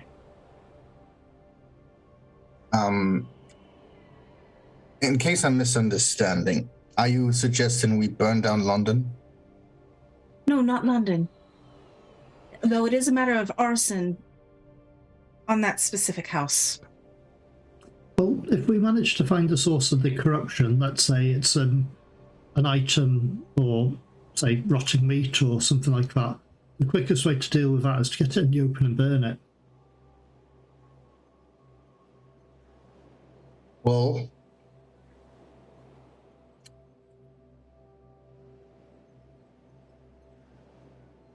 I guess I will write a letter to have us involved in the police investigation so that we can see for ourselves how this progresses. So that we are involved in the raid. By heavy-handed approach, what do you mean? Miss Carter and I got to know each other on the train towards Istanbul. And I was there with a friend of mine. And in one night, I found that friend of mine floating in the carriage. Quite like a marionette. Suspended on his head and arms, and being drained of all the blood in his body. I've not heard of anything like that before. It does sound rather far-fetched, but I'll have to, as you both appear sane, it has to be something that caused it. Whatever it was, it fought some of her friends that were with this at the time, and then got killed, and all the blood in his it had drained, just splattered through the carriage. It was quite the bizarre sight, and it honestly sounds like a fever dream talking about it like that. The only thing that I know that it was not one is that Wolfgang is dead, and that his body did not have any blood in it. No, it was quite real. So we may have to prepare for a fight. What you say? Exactly. Should we try to arrange to be at the property at the same time the police arrive? Yeah, exactly. That's what I thought. We would take the officer. We would follow the officers in, and then turn the building over.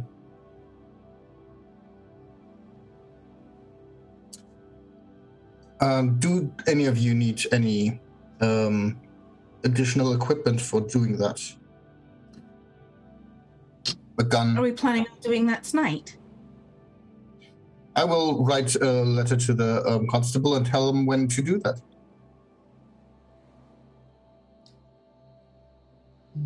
I don't tend to have many weapons myself. It doesn't tend to occur to require them in my line of work.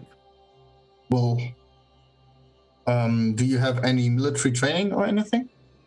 None whatsoever.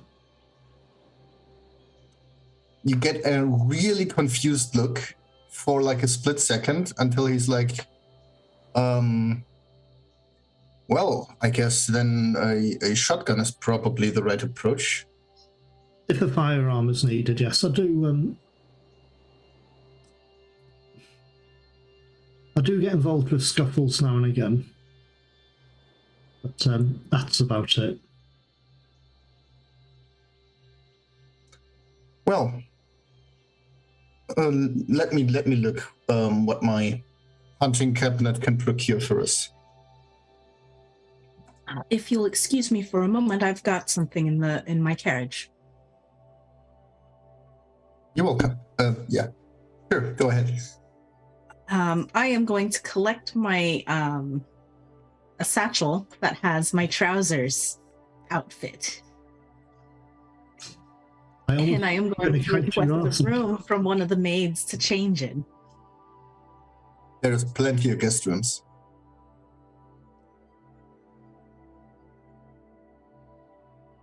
I think perhaps a simple oil lantern would have enough to burn whatever small amount of contamination we find. Should we find like contaminated meat that may have been imported and dumped, a simple lantern would probably have enough oil should we require one, but I'm not sure setting fire to the property is a good idea, being that there are properties next to it. They could spread, but should we be able to get the corruption outside the property? Perhaps then. I mean, it's a corner, or it's a street over, but yeah. So I'll go through my hunting equipment, and I'll pull the set of pistols and find one that feels good, that I like, and pull a long hunting rifle that I would give to Mr. Carter. Okay. And, quickly show how to reload and deal with all these things.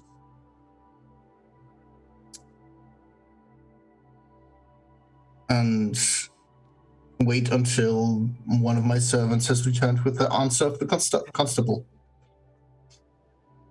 The inspector's letter is quite confusing. He said that this was he was sending someone out, not the police over, some expert. He's sending an expert. Okay. Yes, he had Constable Cooper take the keys over to a house somewhere in Mayfair.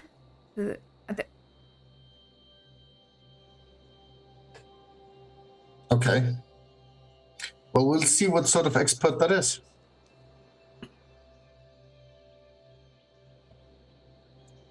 Maddie walks into the room wearing men's hunting gear.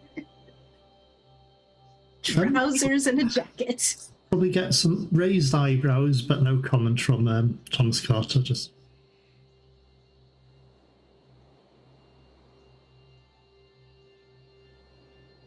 Well, considering what we're about to do, that is probably the better way to address. Yes, I'd hate to carry something contaminated away on my skirts. Indeed. Shocking that I'm saying something like this. Well, difficult times, different circumstances. Keeper, do you need to know what weapons we have with us? Yes. So you have been given a hunting rifle. Do you have anything else of your own you're carrying Oh, with you? yeah, he's got his own. He hasn't been completely honest. He's got a set of knuckle dusters. He only has one of them. Not a pair, he's got one in a pocket. He also has a very large knife strapped to his car. Prepared. Considering the area he grew up in and lived, he's always had a few tricks up his sleeve handy. Alright. Well, Johann will strap this ridiculous rapier to his side. That might be useful. Because it looks very, very fancy and very, very expensive and completely ridiculous. But it is a functioning weapon, and it is properly weighted, so it will work the way it's supposed to. And he'll have his little pistol with him. And Maddie, are you going armed? Yes, inside one of my pockets is a lighter.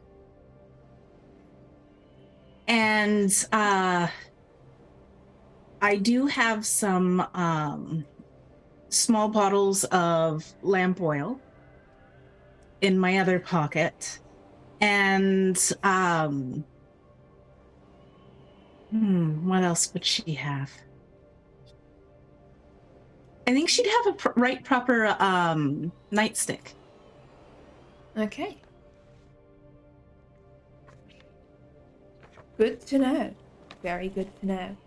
So, is the plan to go tonight? Yep. Yes. Write that in there. All right. So,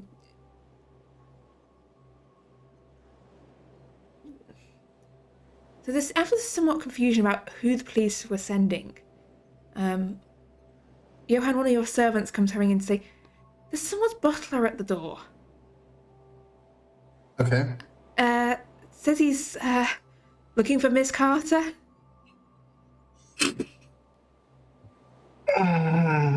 Yes.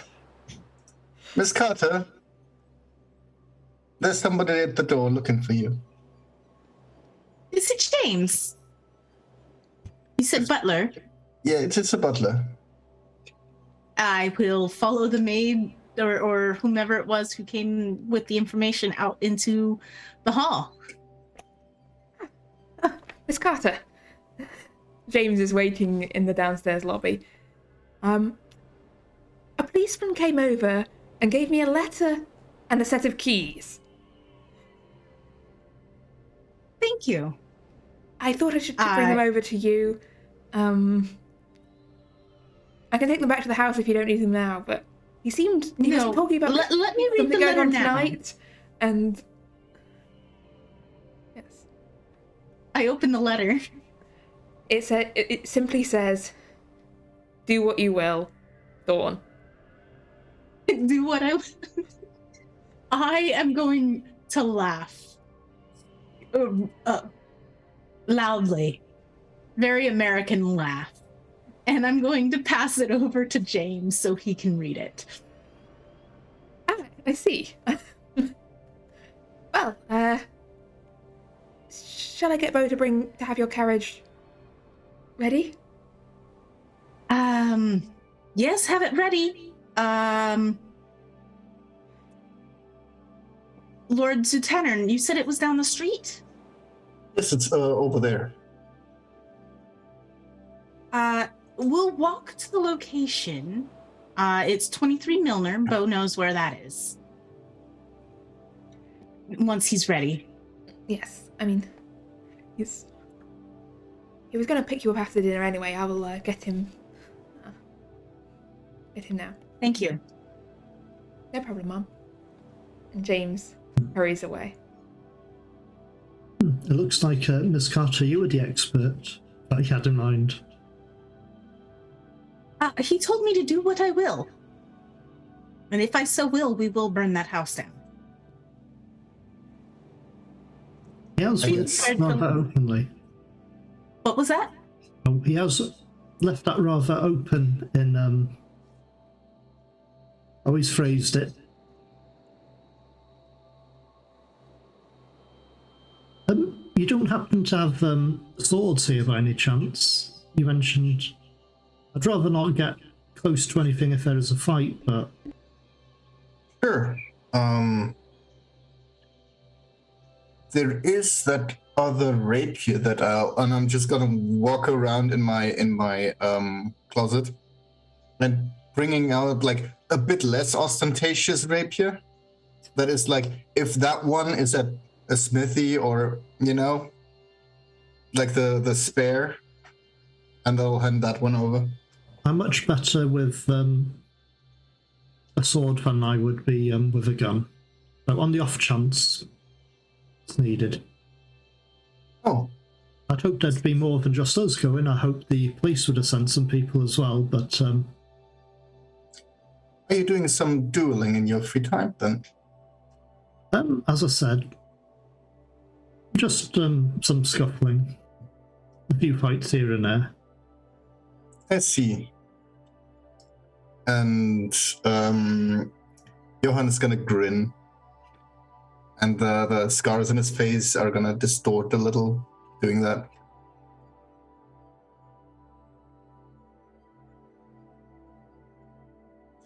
Well then. Since there is no actual police support coming,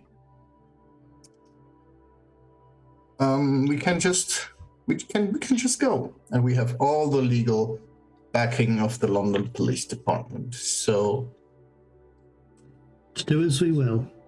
Do as we will. Okay. We should probably warn the fire department.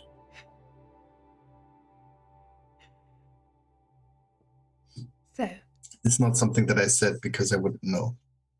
You head on down the road and round the corner to 23 Milner Street. This slightly crumbling, rotted edifice of a house standing between the other smart townhouses. And Maddie, the address is much changed since you saw it last. You can see the paint peeling away from the door. The number itself has slipped down so that only the 2 is still visible, the 3 fallen off somewhere. And the number and the letterbox seem rusted, as though exposed to water for a long time.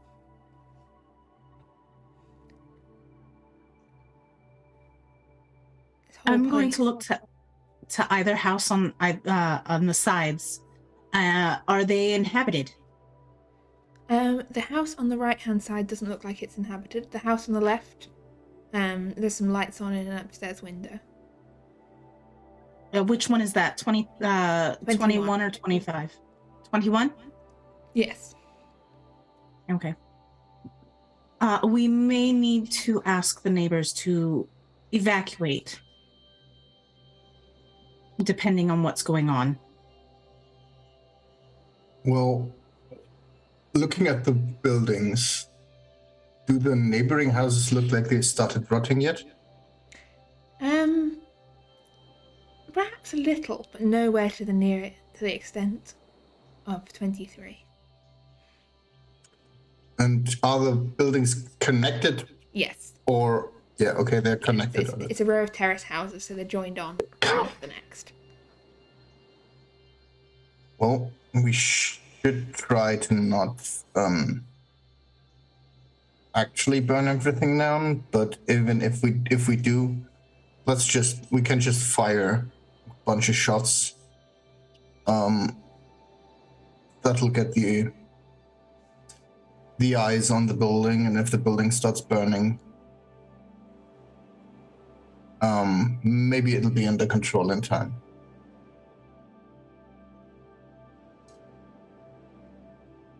Well.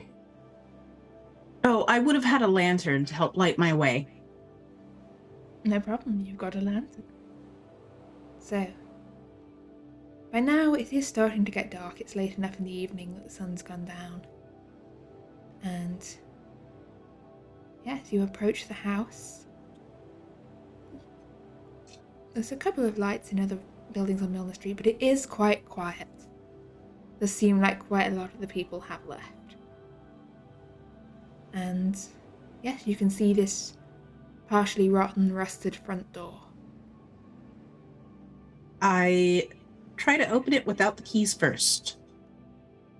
There's a little bit of give in it. You feel if with a solid shove you might be able to break it open. It's that rotted. But it is still locked. I am going to unlock it. Okay. The click of the key in the lock.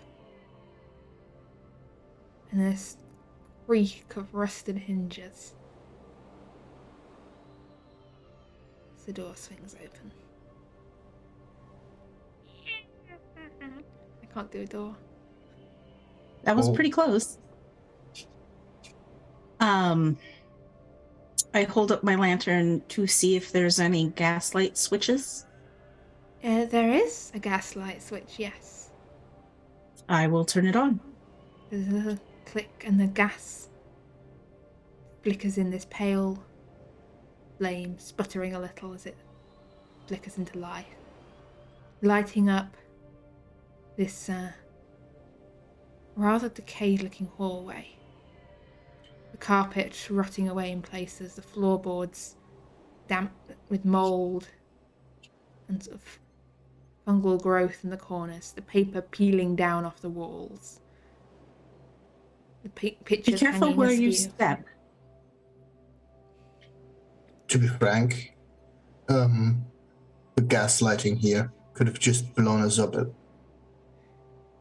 Looking at the state that building's in, this might flood at any time.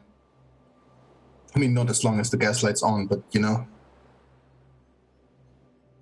this is honestly worrying. Can we hear anything moving around after Give we me a enter? listen check, please.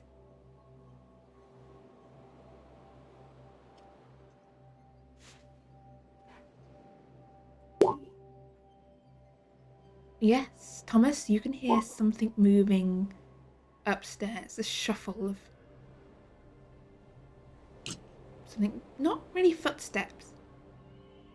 Like something dragging its feet, perhaps? Dragging its feet, maybe. It sounds almost more like slithering than footsteps. Something sliding. Like a large slug type thing. Perhaps, yes. I'll whisper quietly to the other two. I'm pointing in the general direction I can hear the sound from. I can hear something from upstairs, in that sort of area. Seems to be shuffling about, but it doesn't sound right. Well, standing around in the doorway is not going to help us. I'm starting to move in. Okay, as you move in, you can see off the hallway the staircase leading upstairs, and there's also doors to the various downstairs rooms. One of them stands ajar, and you can see through into what looks to be sort of a front parlour with chairs and a fireplace and a table, all sort of similarly rotting, sinking into decay. Does that look like a dining room type thing? Yeah, more of a parlour than a dining room, really, like a small entertaining room.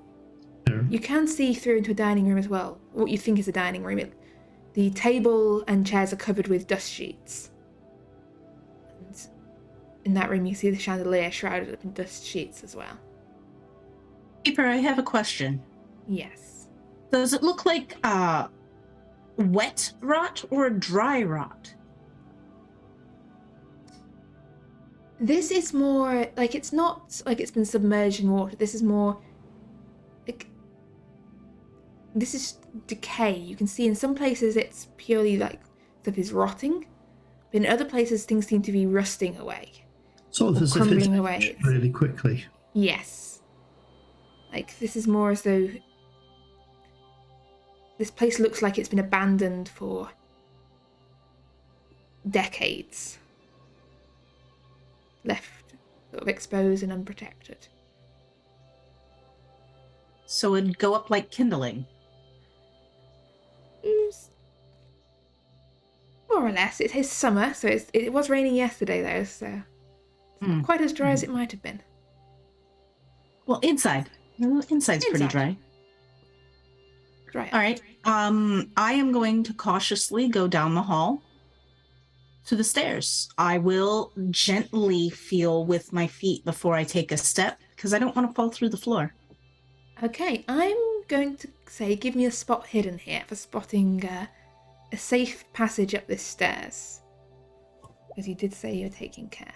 That is an extreme success. Yes, you can definitely see there's some steps that look rotten away enough that they would not have supported your weight. But you are able to pick your way up to the top without coming to any harm. I will whisper to them, step where I step, while on the stairs, so that they know that they've got a safe path. I will follow right behind. As will I. No, I am going to ask for a spot hidden from both of you to see if you can follow Maddie's steps. Oh, that's I'm feeling... well. Johann, give me a look roll. You think you're following where Maddie has stepped, and yeah, you must have done, because your foot doesn't go through anything. Nothing to worry about. And you all make your way up to the landing upstairs. You can see, again, the stairs go up to further floors above. But on this floor, there are a few doors, one of which is slightly open. You can see through into what looks to be perhaps a study. There's books on the walls. A desk and a chair, another seat by a fire. Fire or a the movement fireplace? You hear sound like it would come from further up in the house. Pardon, Maddie? You said fire? Is the fire going? Yeah. Fireplace. Okay, not a running fire. Okay. I'll first go in. Sorry. I was just going to ask, the sound appeared as if it was higher up in the house. Yes. I'm still going to go into the study to see if there's anything that is useful. It's still in decent shape. Okay, so as you step in, the books look mostly to be crumbling away. They're a very generic selection of titles. Only half the shelves are filled, and they're kind of sort of collections of newspaper periodicals, all sorts of bits and bobs, but nothing that stands out to you as particularly weird or occult. I will ask for a spot hidden as you're doing this, but you can see that there are some papers on the desk. Again, sort of crumbled with age. Extreme success. And as you're looking over them, you see also that something seems to have fallen to the floor.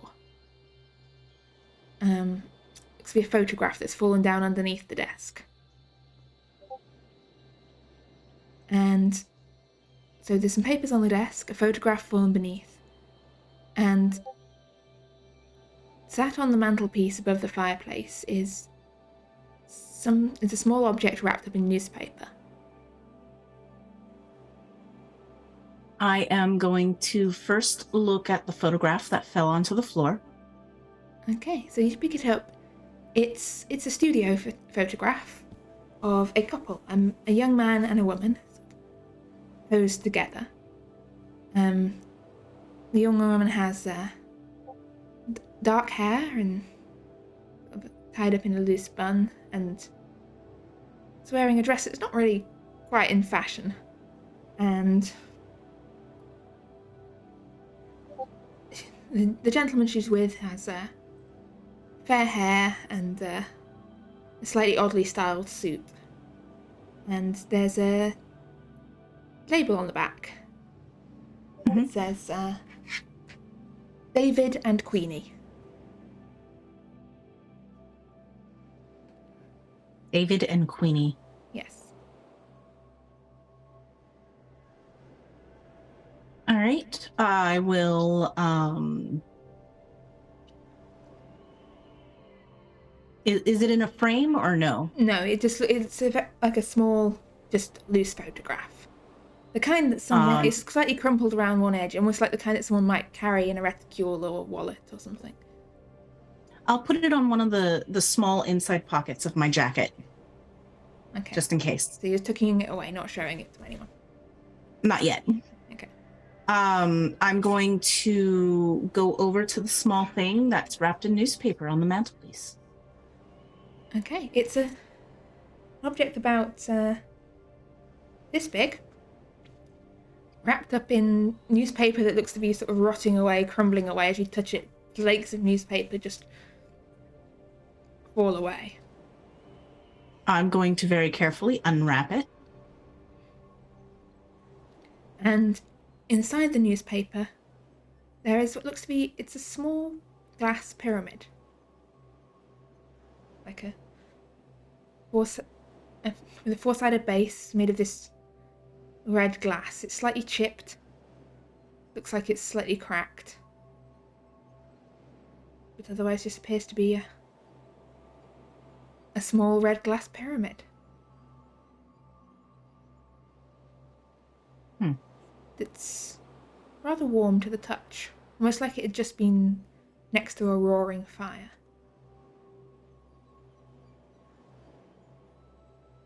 I'll pocket that as well. Okay.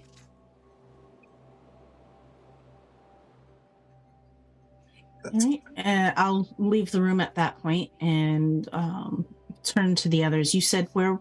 I didn't hear anything earlier. Where did you say it was? The sounds? I'll just point up the stairs and in the general direction I felt it came from. But Thomas wouldn't have actually entered the room. He would have stayed outside the room waiting, watching the stairs in case something had come down. And Johann, did you wait outside or did you enter the room with Maddie? I would have entered the room with Maddie. Probably not found a lot. Taking a look at if there's suspiciously not rotted stuff around. But You can give me a spot hidden if you would like. Or sure. if you want to be looking around. Sure. I mean, Maddie was sort of slightly ahead of you. You saw her making a beeline for the desk and then for the mantelpiece. But as she's peeling away the newspaper from this strange item on the mantelpiece, something catches your eye. You catch a glimpse of the newspaper as one of the sheets, she pulls one of the sheets away. And that's you're a diplomat with an interest in, politics and current affairs and what's going on. And something catches your eye because it's talking about something that makes no sense to you. I'll pick it up. It's talking about a war between Spain and America that you're fairly sure isn't a thing. But And it's mostly crumbled away. is there a date on it? Yes. On the piece that I have? It says November the 30th, 18, 9, and then the last bit's missing. We are currently in In the June. year in June 1890. Yes. Miss Carter, Yes. is time travel possible?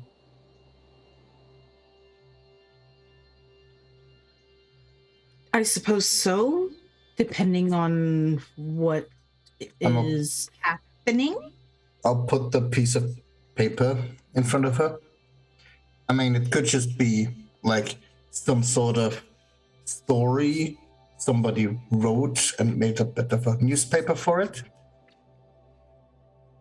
But usually printing a newspaper is not something that you can just toy around with like that. And I don't think we had a war between the US and Spain yet. So, looking at international relations, that might actually be happening soon. Are you sure I mean- it was with the United States? Because there's... They'd be arguing about Cuba right now. There's the, not sure if the Maine is already sunk.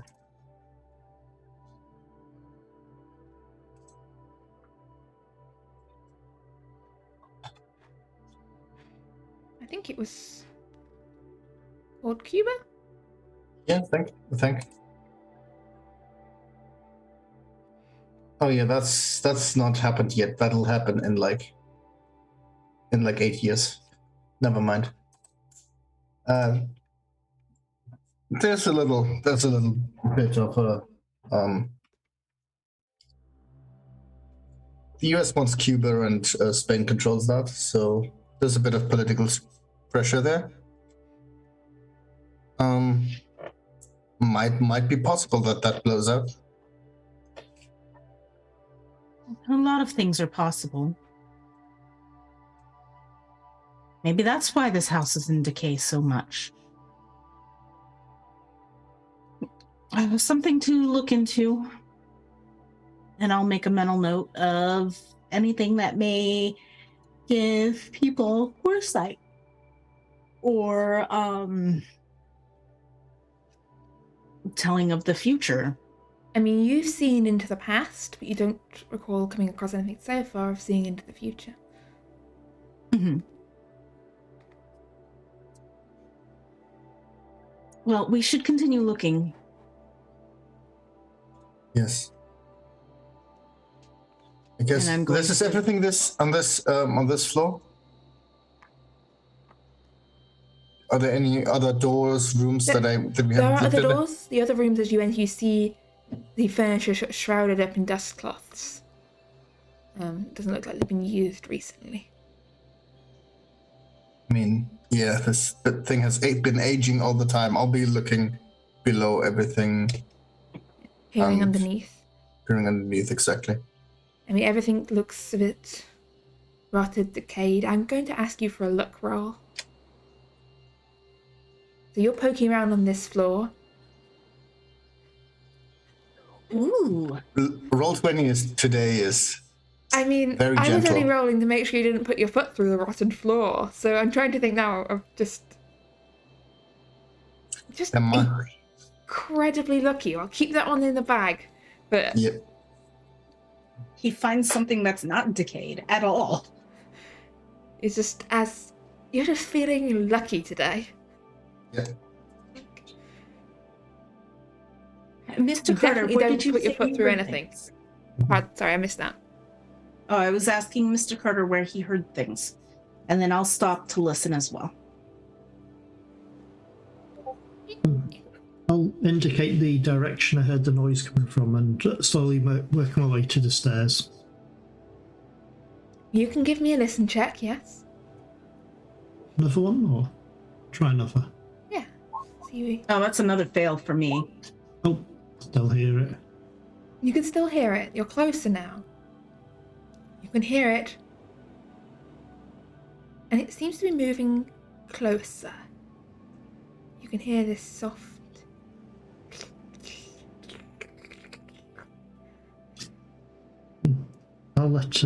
I'll whisper quietly to the others.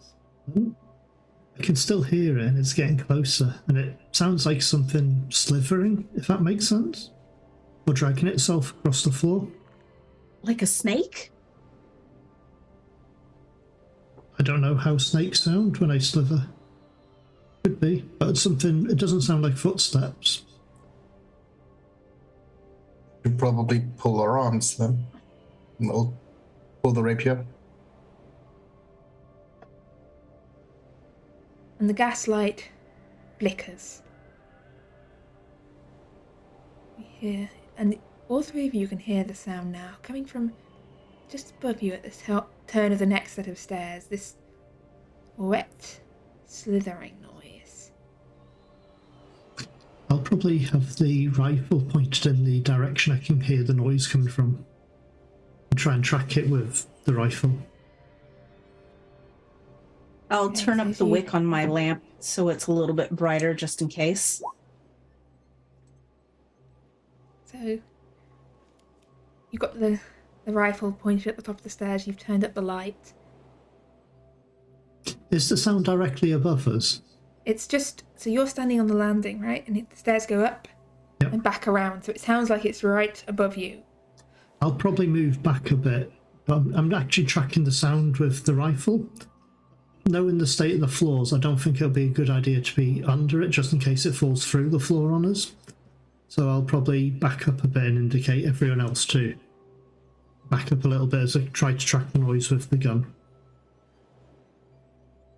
So you can hear it clearly now. You can hear it's no longer directly above you. It sounds like it's moving down the stairs. And with the next turn of the staircase, if you stay where you are, it will be in view.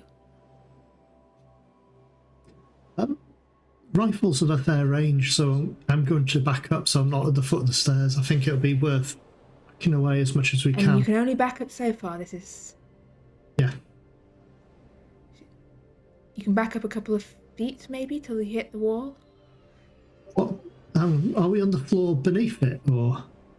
So you are on the landing of the staircase on the floor beneath where it is, and now it's halfway down. It's on, like, Okay. the turning of the We staircase. work down the staircase and back up on the floor that we were just checking. Okay, so you're backing down, so you're moving to the Okay. back. Johann and Maddie, are you staying put, or are you backing away as well? Backing out with, I'm I'm backing with Thomas and tell him you could shoot the floor or the stairs, and it might break it, considering how rotten the wood is, and it might just fall down, and then we can get a jump on it. Can do. Be careful, because if they land on the stairs underneath us, we won't be able to go downstairs. Sure. So let's make sure that we're not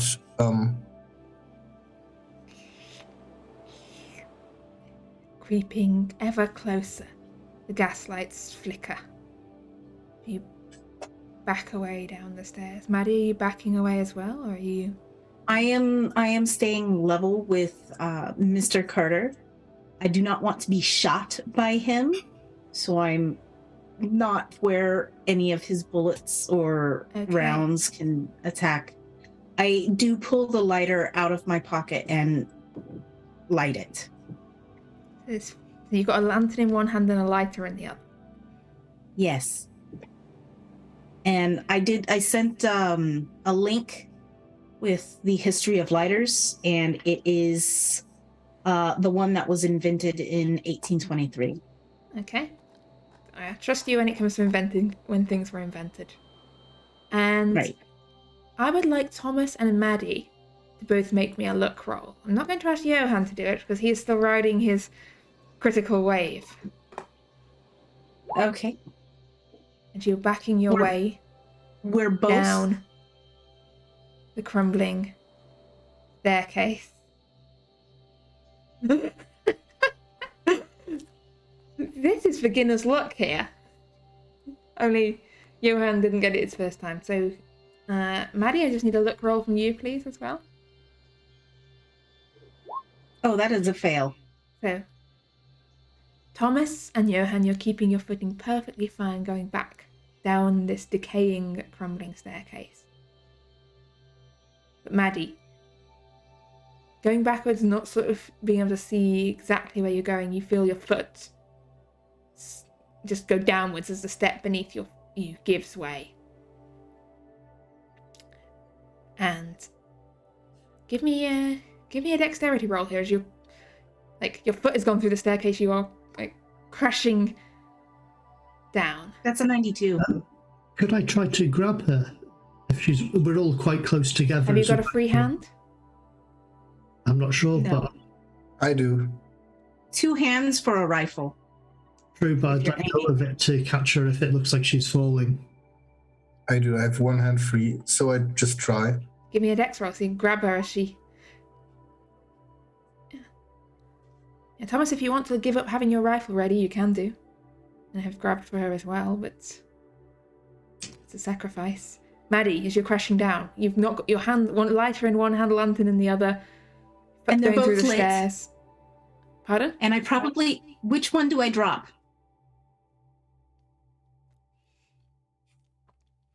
Give me a look roll. Oh, that's an extreme success. Which one do you think is the least worst to drop?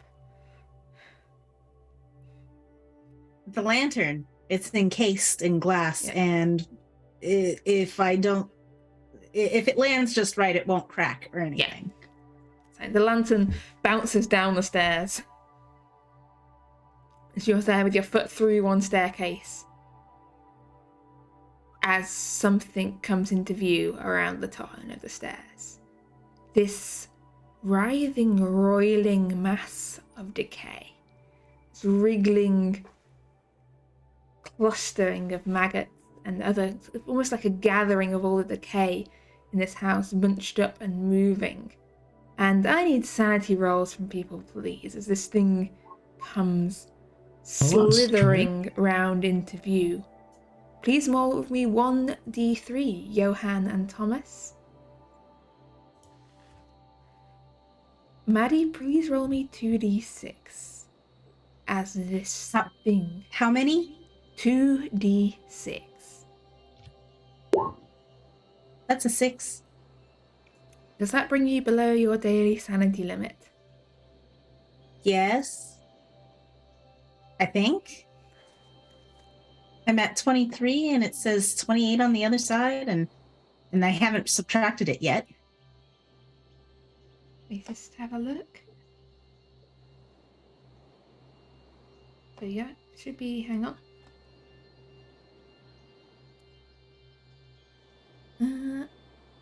Yes, this would, because your daily sanity limit would be 5 at the moment.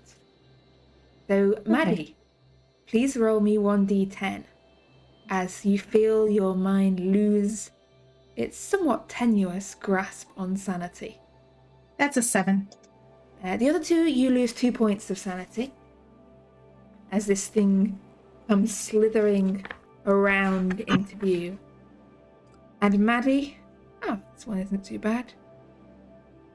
The only thing that fills your mind is run. Flee. Get out of here. Like an animal stuck in a trap, you will do anything. You just need... Panic descends over you. I am stuck in a trap. My leg's through the stair. It is indeed. So...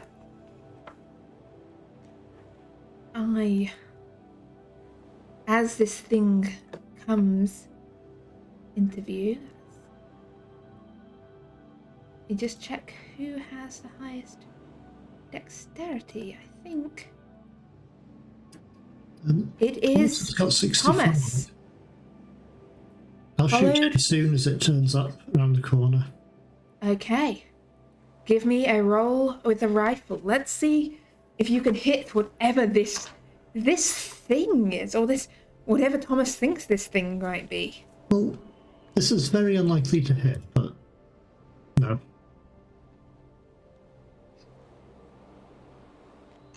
The shot goes wild, echoing very loudly in this stairwell. And as this thing carries on, wriggling, moving towards you, Johann, what are you doing? How fast is this thing moving? Walking pace. walking pace. Like a relaxed stroll. Okay. Unhurried. I'll pull the gun from my jacket, take a quick look at it if it's ready, and then give it a shot. Fire away. See if you can hit it. Well, Johann No. did not. No, your shot also goes wide. Maddie, over to you. I have my lighter in my hand. I want to run. I can't get out of the floor with one leg, with my hand filled.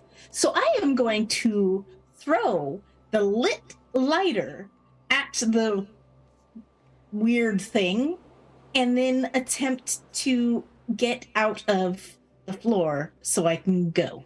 Okay, give me a throw roll, please.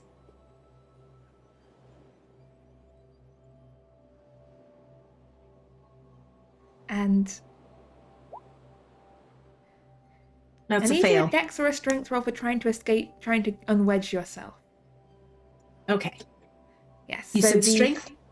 strength That's a success. Okay, so you managed to undo your leg, but you haven't sort of got enough chance to run at all yet. You're still standing at a pace with Johann and Thomas. As this lighter misses the creature and lands on the stair carpet behind it. I have to ask, does it catch the carpet on fire? Give me a look roll. I'm overusing them tonight, but I don't care. So Yes. The carpet begins to burn.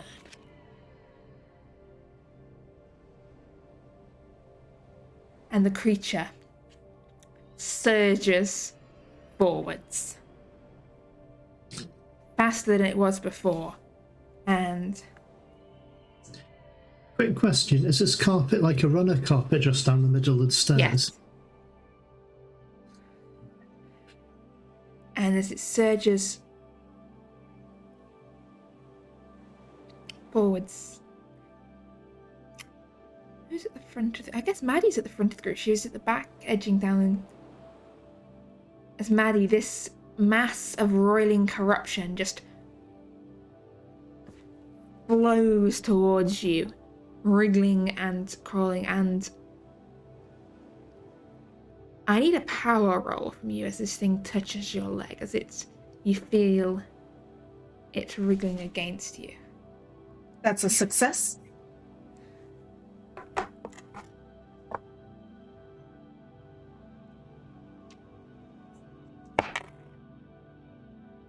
You feel something against your leg. It's this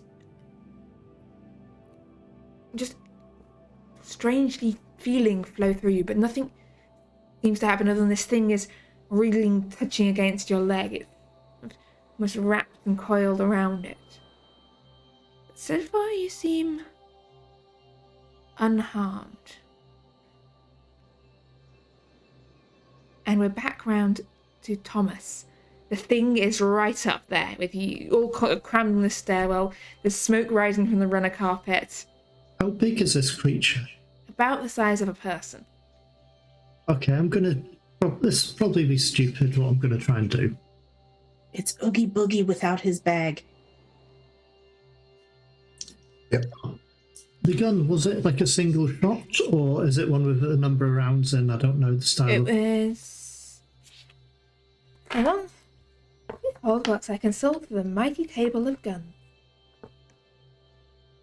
I think for this one, probably just the one, let's say.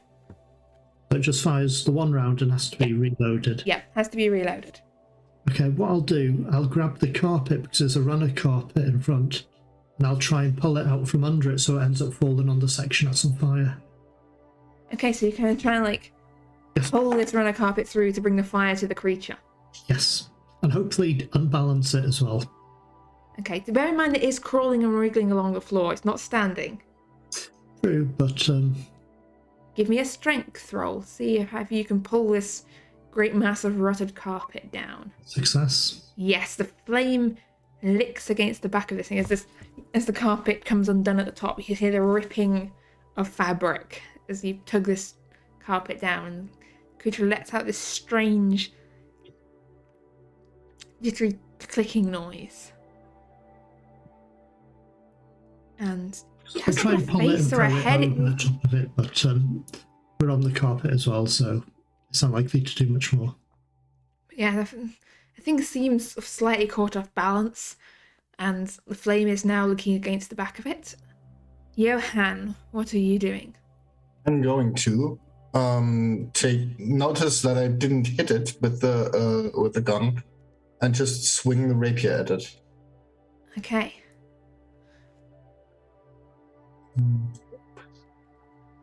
That would be a hard success to hit. Yeah, you hit it. As your rapier sunk down in this thing, it almost seems to wriggle and move out the way, like it doesn't seem to hit much of it. So it doesn't seem, it's not solid in a way. It's this mass of rot and corruption, like clumped fungal matter and like strange growth as you stab down into it. But lets out this another noise. It almost sounds like a cry of distress. But Maddie, what do you want to do? I'm still trying to get away, yes? Yes, it's still wrapped around your trouser leg. It's wrapped around my trouser leg, or well, it's not so on much top wrapped, of? it's not like it's grabbing you, it's almost like flowed up this mass up the leg of your... Luckily, you've got trousers on. It's not like it's... Okay. Well, if I can't get out of the hole, maybe I can go through it. Can I make this you're hole out the bigger? hole. You succeeded in your strength check. You've got your leg free. Oh, okay. Well, in that case, I'm going to shake off whatever is on my leg and stand up and start going down the stairs. Yeah, so Maddie's just ditching you. She's just legging it out of here as the panic is filling her mind still. And with Maddie gone, the creature... I am going to say run out loud, and depending on where I am, I do want to smash that lantern when I pass it. Yes, you can. There's a breaking of glass. And this creature flows up towards Thomas. And Thomas, I need a power roll from you, please. As this creature touches you, and you feel this chill run through you, but you're stronger than this. And it's your turn, Thomas. Well, being out of fired, the only shot I had available, rather than try and reload it, I'll probably try to take a strike at it with the sword. So, Okay, give us a roll. With the second best rapier. Fail, but I'll spend 5 luck to make that a success. Okay, so the rapier slides down. I believe that is, what was the damage on the rapier? It was 1d6 for a rapier, I believe. 1. Oh, minimal damage there. Doesn't seem to do much to it at all. The rapier slides down. Johann, what are you doing? Oh, no, are you staying put, Thomas? Or are you... The smoke rising from the carpet running out and seemingly from downstairs as well. Probably backing up, but facing it. Okay, backing up away from it. Johann, over to you. I have that little bottle of menthol still in my jacket Yes. because I took it with me. I'm going to open it and pour it on the creature. Hoping that stuff that's intended to clean up stuff like that is going to hurt it. Just see where this leads. So Is you that called it a flammable? bottle of menthol. What is it actually a bottle of? Is it like a sort of alcoholic compound with menthol in it? Yeah, probably something like that, because menthol itself is crystals. So it's probably a solution, probably an alcohol. Yeah, something like that. So as the alcoholic solution of menthol pours over this creature and the smouldering rug beneath it, there is a of fire as the alcohol catches. And this Whoops. thing went from being slightly on fire to quite considerably on fire. And it lets out this other clicking, distressed noise. And are you staying put, Johann? I will think for a moment, stay there, not having expected it to catch fire, because not having thought of that is alcohol, and then just take a couple of steps back, but keep the rapier towards the creature, and looking around a bit of what. Okay. Maddie, the panic still fills your mind. The instinct to flee and run from this house, especially now it's on fire. And you're muted. I said, all right. I take out my nightstick from my belt, and I'm going to smash the gas lights as I run past them outside. And then once I'm outside, I'm going to start shouting, fire! Okay, so you flee out the door screaming fire as you smash the gas. Yes. And Okay. I am going to, once I get to the door, I am going to drop the nightstick because I don't want to carry that outside with me. Okay. So the creature surges forwards towards Johann as it's now on fire. It's wriggling like what's like a distressed salted slug. Like this is an insect in its death throes, sort of instinctual action as it sort of wriggles and writhes at Johann's feet, and I need a power roll from Johann. It's just drawing near this thing, the touch of this thing. If you need this extreme, I'm gonna give hard you is the enough. trick. You are also unbreakable tonight between the critical luck rolls and continual power successes. Whatever corruption this thing brings does not seem to touch you, as you hear Maddie shout fire from below. Thomas, over to you. This thing is on fire, the house is on fire, Maddie is shouting fire. Having heard Maddie smashing glass on her way out, I'm probably running out of the place, to be fair. Johann, are you also running or staying? There's a window, right? Because having heard seen the tumbling lantern, hearing like the crash of glass, I don't think that we should be going down the stairs. I think I'm gonna try to leave through the window. Okay. I mean, we're in the first story, right? Yes, you're on the first floor. Yeah, Or the second floor to Americans. Because you've been edging down the stair the whole time. I don't know what system Germany uses.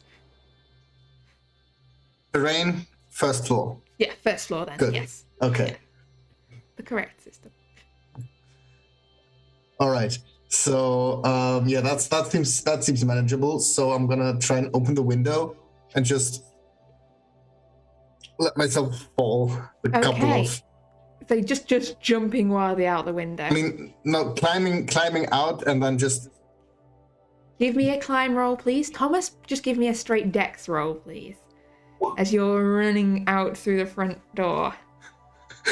Me and climbing. It's just always that. So, Thomas, you run for the door as you hear the whoosh of the gas catching, as you're propelled out the house by this ball of fire as the whole place goes up. You will take some damage from the fire.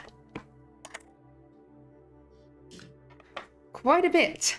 That'll be 5 points of damage for Thomas. But not quite so much necessarily as you hear this. Yes? Oh, sorry. I was going to say 5 points takes me to half of my health. Okay, that is a major wound then. So I need a constitution roll from you. as